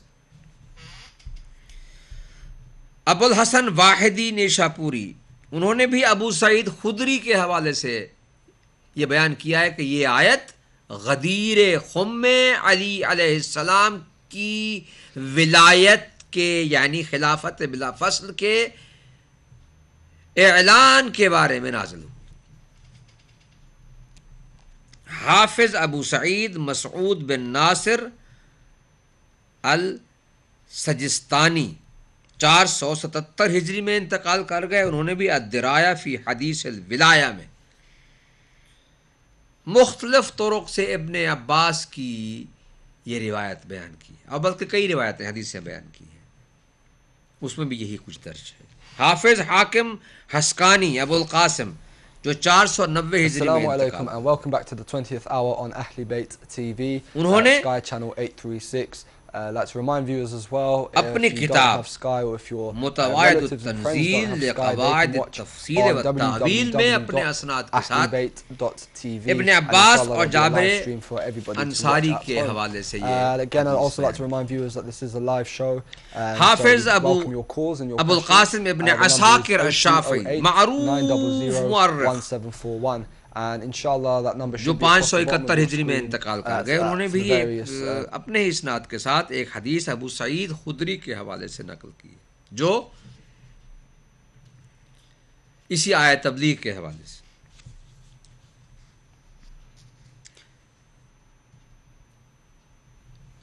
ابو الفتح نتنزی نے جو الخصائص العلویہ انہوں نے ایک کتاب لکھی ہے، اس میں انہوں نے جو 480 ہجری میں انتقال کر گئے، انہوں نے بھی اس کو لکھا ہے. ابو عبداللہ فخر الدین رازی شافعی معروف ہیں 606 میں جنہوں نے انتقال کیا، معروف شخصیت ہے. فخر الدین رازی امام المشککین کہا جاتا ہے. وہ تحقیق کرنے والے تھے، بہت بڑے ریسرچ اسکالر تھے، محقق تھے. وہ کہتے تھے پہلے شک کرو پھر تحقیق کرو تاکہ نتیجے تک پہنچ جاؤ. تفسیر کبیر ان کی. انہوں نے بھی اپنی اسی آیہ کریمہ کے ذیل میں اس کو 10ویں وجہ قرار دیتے ہوئے لکھا ہے، اور اسے بھی ابن عباس، برا بن عازب اور محمد ابن علی کا قول قرار دیا. ابو سالم نصیبی شافعی نے ابو سعید خدری کے حوالے سے، پھر حافظ عز الدین موصلی نے جو 661 میں وفات پا گئے، انہوں نے اپنی تفسیر میں ابن عباس کے حوالے سے. شیخ الاسلام ابو اسحاق نے ہموینی نے 722 ہجری میں جو انتقال کر گئے، انہوں نے فرائض السمتین میں اپنے مشائخ کے اسناد سے ایک حدیث لکھی ہے. سید علی حمدانی نے مودۃ القربہ میں ایک حدیث برا بن عازب سے نقل کی ہے. بدر الدین بن عینی حنفی نے جو 855 میں انتقال کر گئے، انہوں نے اس آیت کے سلسلے میں حافظ واحدی کے 2 قول لکھے ہیں. نور الدین ابن صباغ مالکی مالکی مذہب کے جو 855 میں انتقال کیا، انہوں نے بھی ابو سعید کی اس حدیث کو عمدۃ القاری فی شرح صحیح البخاری جلد 8 صفحہ 584 پر نقل کیا ہے.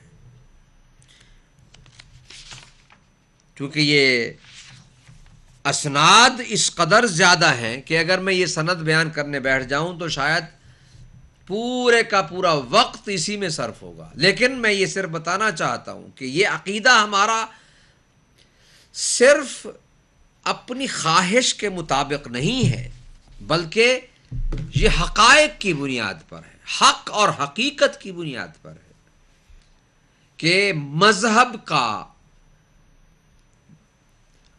حاکم و والی، مذہب کا امام وہی بنائے جس نے مذہب بنایا ہے.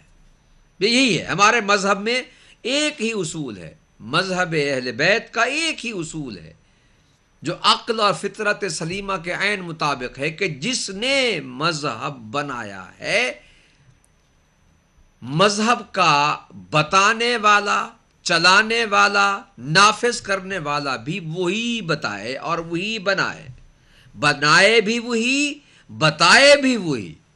اس نے بتانے کے لیے رسول کو حکم دیا، یا ایھا الرسول بلغ، اے رسول پہنچا دیجیے ما انزل الیک من ربک، یعنی فی علی ابن ابی طالب، جو آپ پر علی کے بارے میں حکم نازل ہوا ہے وہ لوگوں تک پہنچا دیجیے.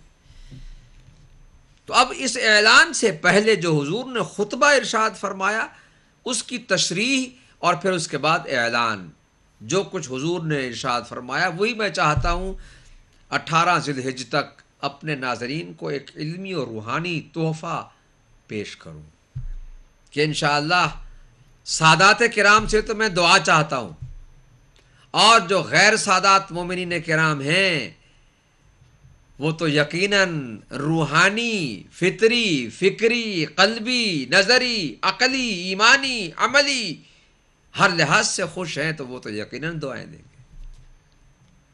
تو گویا مجھے دعاؤں کی ضرورت ہے. کس لیے؟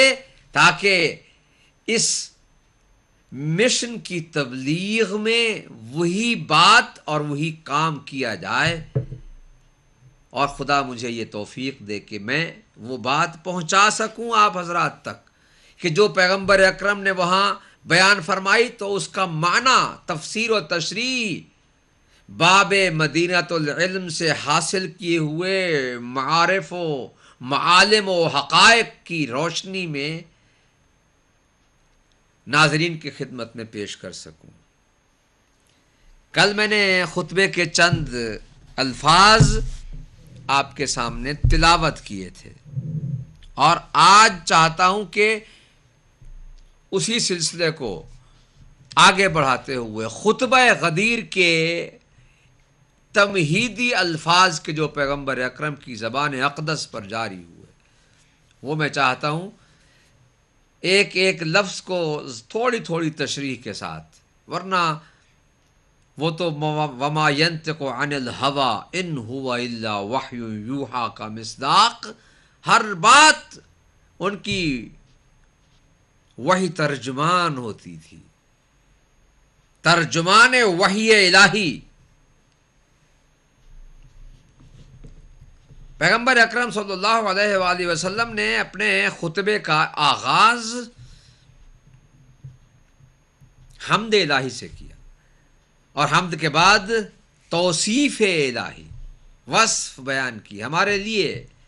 ورنہ تو کون نہیں جانتا کہ جو معرفت الہی پیغمبر اکرم کو حاصل ہے وہ کسی کو حاصل نہیں ہے. اسی لیے تو حضور نے فرمایا تھا، یا علی ما عرف اللہ احد الا انا وانت، اے علی اللہ کو کسی نے نہیں پہچانا سوائے میرے اور تیرے. اور ساتھ یہ بھی عرض کر دوں کہ حضور نے فرمایا، یا علی ما عرفانی احد الا اللہ وانت، اور نہیں پہچانا مجھے محمد مصطفیٰ کو کسی نے سوائے اللہ کے اور تیرے. اور ساتھ ارشاد فرمایا تکمیلی جملے میں، یا علی ما عرفک احد الا اللہ وانا، تجھے بھی کسی نے صحیح معنی میں نہیں پہچانا سوائے اللہ کے اور میرے. اب اس پیغمبر اکرم نے اعلان ولایت سے پہلے تمہیدی تبرکن تمہیدن مقدمتن جو اوصاف کردگار بیان فرمائے، اللہ کی صفت ہمارے سامنے بیان فرما رہے ہیں تاکہ ہم جان لیں کہ وہ ہستی کہ جس نے نبی کو نبی بنایا اور علی کو ولی بنایا وہ کون ہے۔ حمد کے الفاظ کی تشریح میں کل کر چکا ہوں، آج صرف کیونکہ 2-4 سطریں تھیں اس کو دہرا کر آگے چلتا ہوں۔ بسم اللہ الرحمن الرحیم، الحمد للہ الذی علا فی توحدہ ودنا فی تفردہ وجل فی سلطانہ وعظم فی ارکانہ واحاط بکل شیء علما وہو فی مکانہ وقہر جمیع الخلق بقدرتہ وبرہانہ حمیدا لم یزل محمودا لا یزال ومجیدا لا یزول ومبدعا ومعیدا وکل امر الیہ یعود۔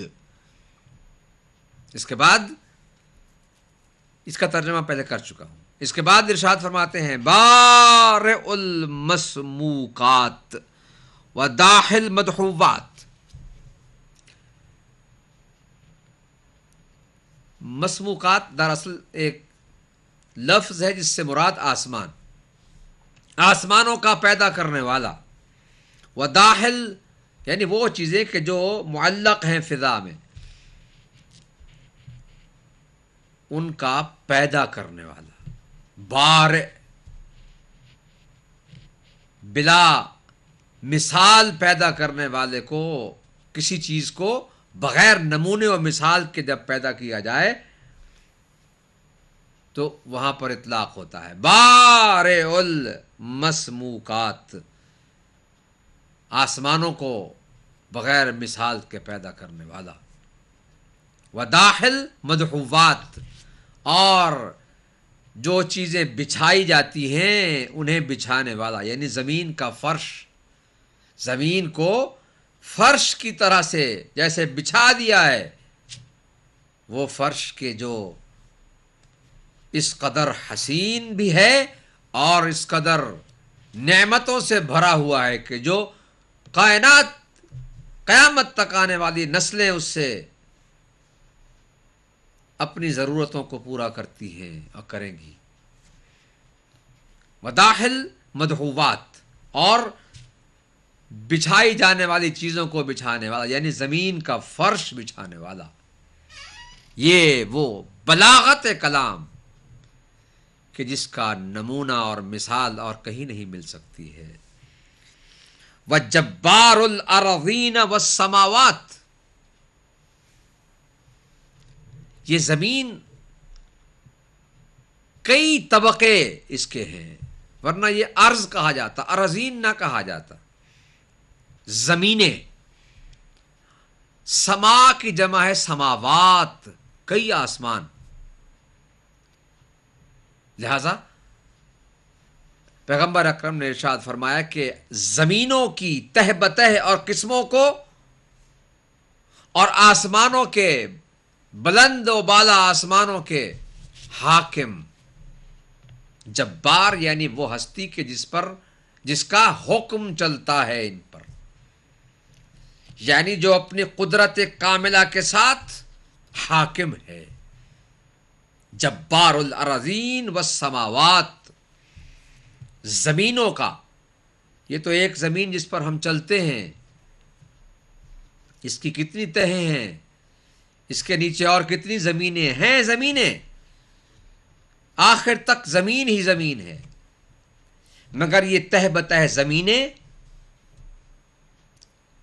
ان پر حکومت، قدرت و سلطنت کس کی ہے؟ اللہ کی، اس کا تذکرہ فرما رہے ہیں۔ جبار الارضین، اے زمینوں کے حاکم، والسماوات اور آسمانوں کے حاکم، زمین اور آسمان نہیں، زمینوں اور آسمانوں کے حاکم۔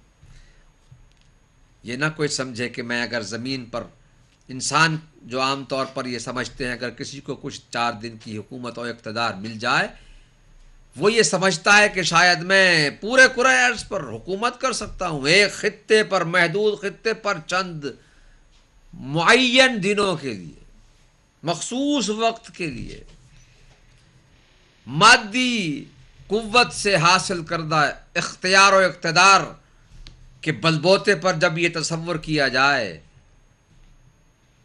تو پھر جب وہ زائل ہو جاتا ہے تو پھر یہ تصور بھی کہاں جائے گا۔ جبار الارضین والسماوات، پیغمبر اکرم نے ارشاد فرمایا کہ زمینوں اور آسمانوں کے قدرت مند و طاقتور حاکم، قدوس سبوح، اللہ اکبر، قدوس سبوح، مقدس اور مطہر و پاک، رب الملائکۃ والروح، جو تمام فرشتوں اور روح یعنی روح الامین کا پروردگار ہے۔ اللہ تعالیٰ نے روح الامین کو ایک خصوصیت دی ہے، قرآن مجید میں بھی روح الامین کا تذکرہ ملائکہ کے ساتھ اختصاصی صورت میں ہوتا ہے۔ یہاں بھی حضور نے فرمایا رب الملائکۃ والروح، فرشتوں کے اور روح کے یعنی روح الامین کے پروردگار، متفضل علی جمیع من برأہ، متطول علی جمیع من انشأہ، سبحان اللہ، متفضل علی جمیع من برأہ، کرم کرنے والا ہے، عنایتیں عطا کرتا ہے، فضل کرنے والا ہے، متفضل یعنی فضل و کرم کرنے والا ہے، علی جمیع من برأہ، ہر اس پر کہ جسے اس نے خلق فرمایا، پیدا کیا، برأہ پہلے عرض کر چکا ہوں، بغیر نمونہ و مثال کے بنایا، آگے چل کے اسی کا ہی تذکرہ ہوتا ہے، متطفل علی جمیع من انشأ، جس کو بھی اس نے وجود عطا کیا اس کے وجود کی ضرورتوں کو بھی اس نے پورا کر دیا۔ کس قدر کریم ہے وہ اللہ کہ جس نے اپنی مخلوق کی وجودی ضرورتوں کو اور اپنی مخلوق کے وجود کی بقا کی ضرورتوں کو بھی پورا کیا۔ اس نے یہ ذمہ اپنے لیے مخصوص کر دیا، میں ذمہ دار ہوں، تمہیں میں نے پیدا کیا ہے تو میں ہی تمہیں وجود کی نعمت دینے کے بعد اس کی بقا کا انتظام بھی میں نے ہی کرنا ہے۔ تو دوستو اور عزیزو، یہاں سے ہی پتہ چلتا ہے کہ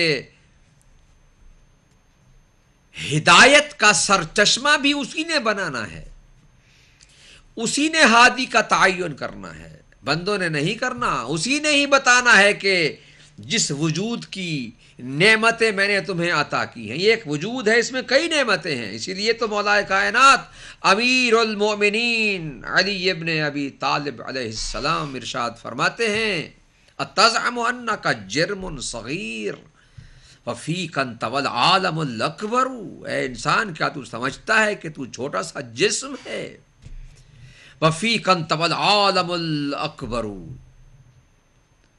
جبکہ تیرے اندر ایک بہت بڑا جہان لپٹا ہوا ہے۔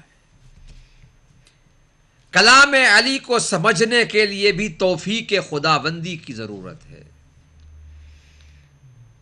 باب مدینۃ العلم میں کہا کرتا ہوں کہ جب شاگرد ایسا ہے تو استاد کے الفاظ بھی یقیناً ایسے ہی ہوں گے جو آج ہم پڑھ رہے ہیں،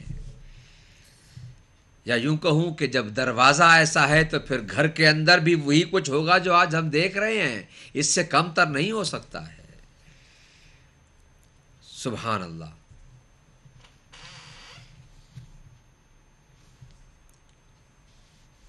متطول علی جمیع من انشأہ، وہ جس کو بھی اس نے وجود عطا کیا ہے اس پر عنایات کی بارش کرنے والا ہے۔ کس کس فبأی آلاء ربکما تکذبان، اپنے رب کی کس کس نعمت کو جھٹلاؤ گے؟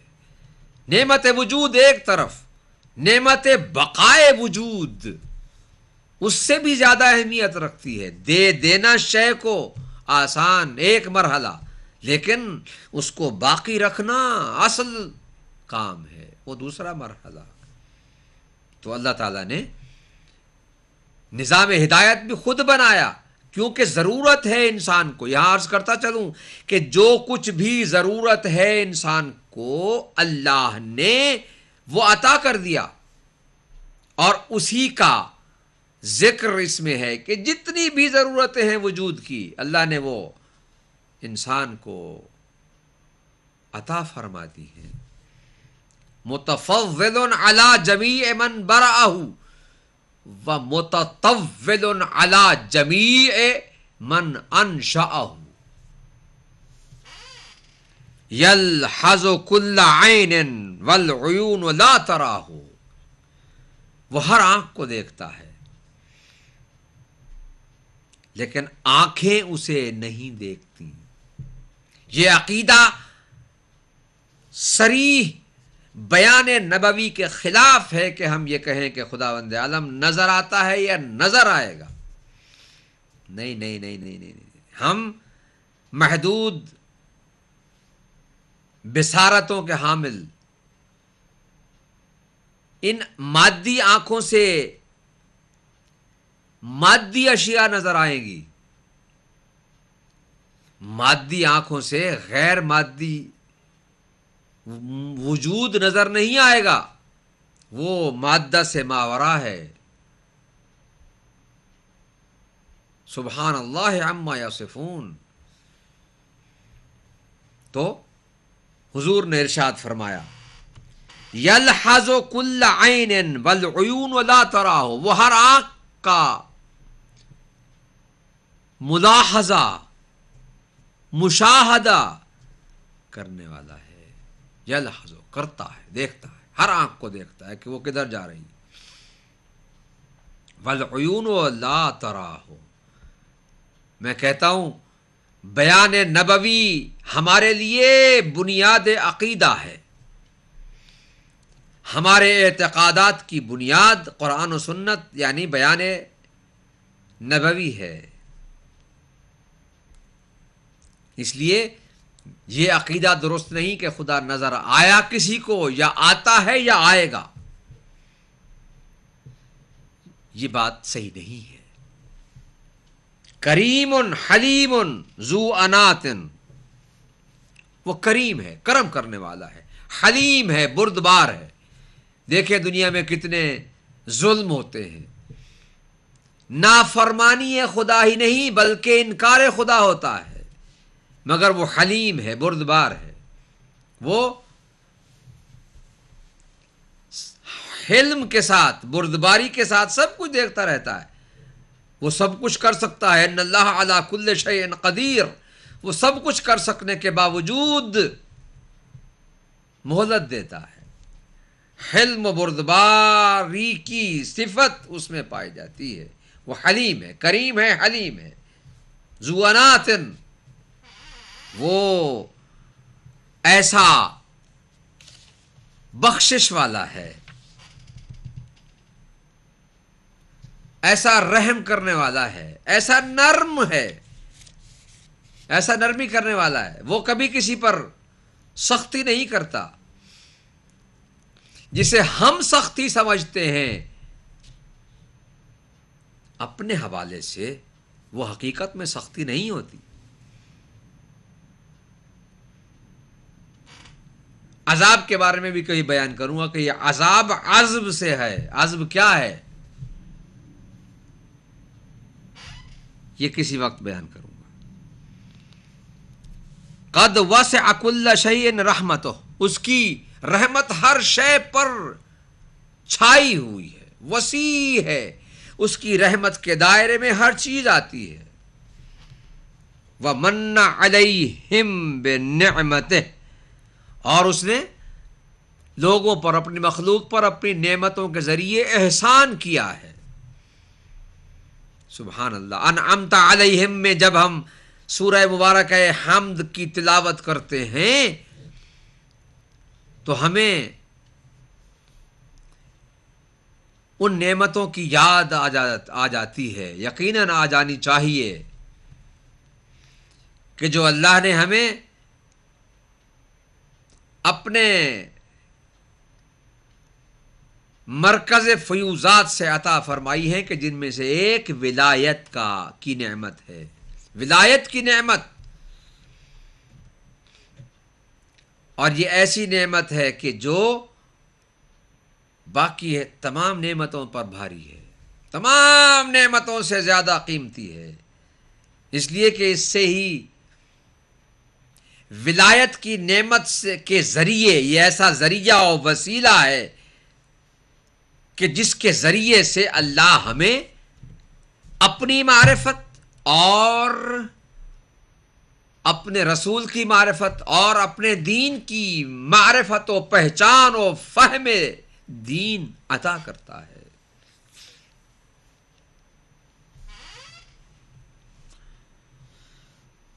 وَمَنَّ عَلَيْهِمْ بِنِعْمَتِهِ، اللہ نے اپنی نعمت کے ذریعے بندوں پر احسان فرمایا. لَقَدْ مَنَّ اللَّهُ عَلَى الْمُؤْمِنِينَ إِذْ بَعَثَ فِيهِمْ رَسُولًا، رسول کا وجود بھی نعمت الہی ہے، اور ولی خدا ولی اللہ علی کا وجود بھی نعمت الہی ہے. فرق یہ ہے کہ وہ نبی ہے اور یہ وسیع نبی ہے. لا یعجل بانتقامہ، اللہ تعالی بدلہ لینے میں جلدی نہیں کرتا، وہ بدلہ لیتا ضرور ہے، وہ منتقم ہے، اس کی ایک صفت ہے منتقم، انتقام، بدلہ لینے والا. یہ وہ بدلہ نہیں کہ جو ہم عام طور پر اپنے ہاں زندگی کے معاشرتی مسائل میں الجھ کر ایک دوسرے سے بدلہ لیتے ہیں، یہ وہ نہیں ہے، یہ جائز نہیں ہے یہ بدلہ لینا جو ہم لیتے ہیں اس طرح سے. ہم تو کہتے ہیں کہ اگر اس نے ایک دفعہ زیادتی کی ہے تو ہم 10 بار اور 10 گنا زیادتی کریں، یہ بدلہ ہے، یہ حرام ہے. اللہ تعالی ہر مجرم کو اس کے جرم کی کیفیت کے مطابق سزا دے گا، دنیا میں نہیں. اس لیے فرمایا ولا یعجل بانتقامہ، وہ اپنے انتقام میں جلد بازی سے کام نہیں لیتا، پھر بھی مہلت دیتا رہتا ہے. کتنے ایسے بدبخت آئے کہ جو وجود خالق کے منکر تھے، اللہ تعالیٰ نے انہیں اپنے وجود کے انکار کے جرم میں سزا نہیں دی، بلکہ جس طرح سے اپنی نعمتیں آسمان سے اپنے مومنین کے لیے نازل فرمائیں، اسی طرح ان کے لیے بھی آئیں. وہ بھی استفادہ کرتے ہیں تو کریں، یہ نہیں کہا کہ نہیں تم نہیں کر سکتے ہو. یہ ولا یعجل بانتقامہ، وہ اپنے نافرمان یا اپنے منکر اور کافر سے انتقام لینے میں جلدی نہیں کرتا ہے. یعنی جو شخص اس کی نافرمانی کرے وہ فوراً اس سے انتقام نہیں لیتا ہے. یہ وہ صفت اخلاقی ہے کہ جس کو اگر ہم اپنی زندگی میں اپنائیں، یہ سنت الہی ہے. غصے میں آ کر کسی کے بارے میں کوئی فیصلہ کر دینا، کوئی اقدام کر دینا اچھا نہیں، حرام ہے. یہ سنت رسول کے خلاف ہے، یہ دین اسلام کے خلاف ہے. ولا یعجل بانتقامہ، حضور فرماتے ہیں کہ اللہ بدلہ لینے میں جلدی نہیں کرتا ہے. ولا یبادر الیہم بما استحقوا من عذابہ، اور وہ جس عذاب کے مستحق ہیں ان کی غلطی پر، نافرمانی پر، معصیت پر مبادرت جلدی نہیں کرتا کہ بس اب میں نے اس کو عذاب کرنا ہی کرنا ہے، عذاب دینا ہی دینا ہے، اسے سزا دینا ہی دینا ہے، اگرچہ وہ مستحق ہیں. حضور فرماتے ہیں کہ بمستحقوا، کہ جس کا وہ حق رکھتے ہیں کہ انہیں یہ عذاب ملے، مگر اللہ انہیں عذاب کرنے میں جلدی نہیں کرتا ہے. ہم تو ان الفاظ سے ایک سبق اور اصول حیات ملتا ہے. آداب و اصول زندگی ملتے ہیں کہ اللہ جب ایسا کرتا ہے تو ہمیں تو سنت الہیہ پر عمل کرنا چاہیے. پیغمبر اکرم کی زبان اقدس سے یہ الفاظ ہمارے لیے ایک درس ہے، ایک میسج ہے، ایک پیغام ہے.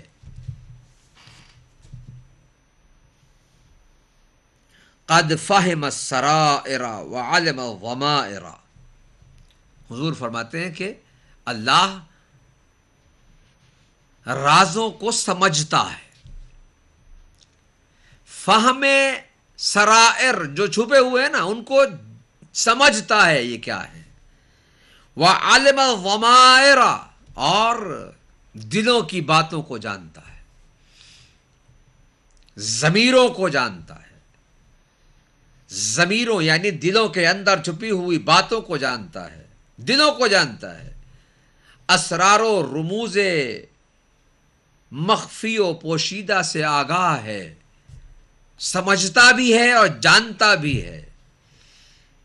انسان ممکن ہے کہ الفاظ کے ذریعے کسی کو دھوکہ دے سکے، مگر اللہ وہ ہے کہ جو الفاظ کے معانی کو سمجھتا ہے. وَفَهِمَ السَّرَائِرَ وَعَلِمَ الضَّمَائِرَ.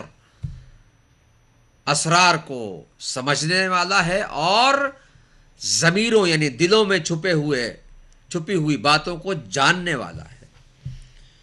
وَلَمْ تَخْفَ عَلَيْهَا الْمَكْنُونَاتِ. اس پر چھپی ہوئی کوئی شے چھپی ہوئی نہیں ہے. مکنون یعنی کوئی پردے میں چھپی ہوئی کوئی چیز جس پر پردہ آیا ہوا ہو. حجاب اور پردے کے اندر چھپی ہوئی کسی چیز کو کسی چیز کو نہیں، کوئی چیز اس سے مخفی نہیں. اللہ اکبر. وَلَمْ تَخْفَ عَلَيْهَا الْمَكْنُونَاتِ. اس پر کوئی شے جو چھپی ہوئی ہے اس سے وہ مخفی نہیں، چھپی ہوئی ہے دوسروں سے. مکنون جیسے فرض کیجئے پہاڑوں کے اندر جو چیزیں چھپی ہوئی ہوتی ہیں، حجابوں کے اندر لپٹی ہوئی چھپی ہوئی ہوتی ہیں، زمین کی تہوں میں جو چھپی ہوئی ہوتی ہیں. اللؤلؤ المکنون یعنی وہ موتی کے جو سمندر کے اندر چھپے ہوئے ہیں وہ بھی اللہ سے چھپ نہیں سکتے ہیں. وَلَمْ تَخْفَ عَلَيْهَا الْمَكْنُونَاتِ وَلَشْتَبَهَتْ عَلَيْهِ الْخَفِيَّاتِ. اللہ اکبر. کوئی چھپی ہوئی چیز جو بھی ہو، چھپی ہوئی چیزیں اس کے لیے مکس اپ نہیں ہوتی ہیں، ان میں اشتباہ نہیں ہوتا ہے. وہ ایک ہو کچھ اور تو لگے کچھ اور، ایسا نہیں ہے. وَلَشْتَبَهَتْ عَلَيْهِ الْخَفِيَّاتُ. وہ مکس اپ نہیں ہوتی، اسے ان کے بارے میں غلط فہمی پیدا ہی نہیں ہو سکتی ہے.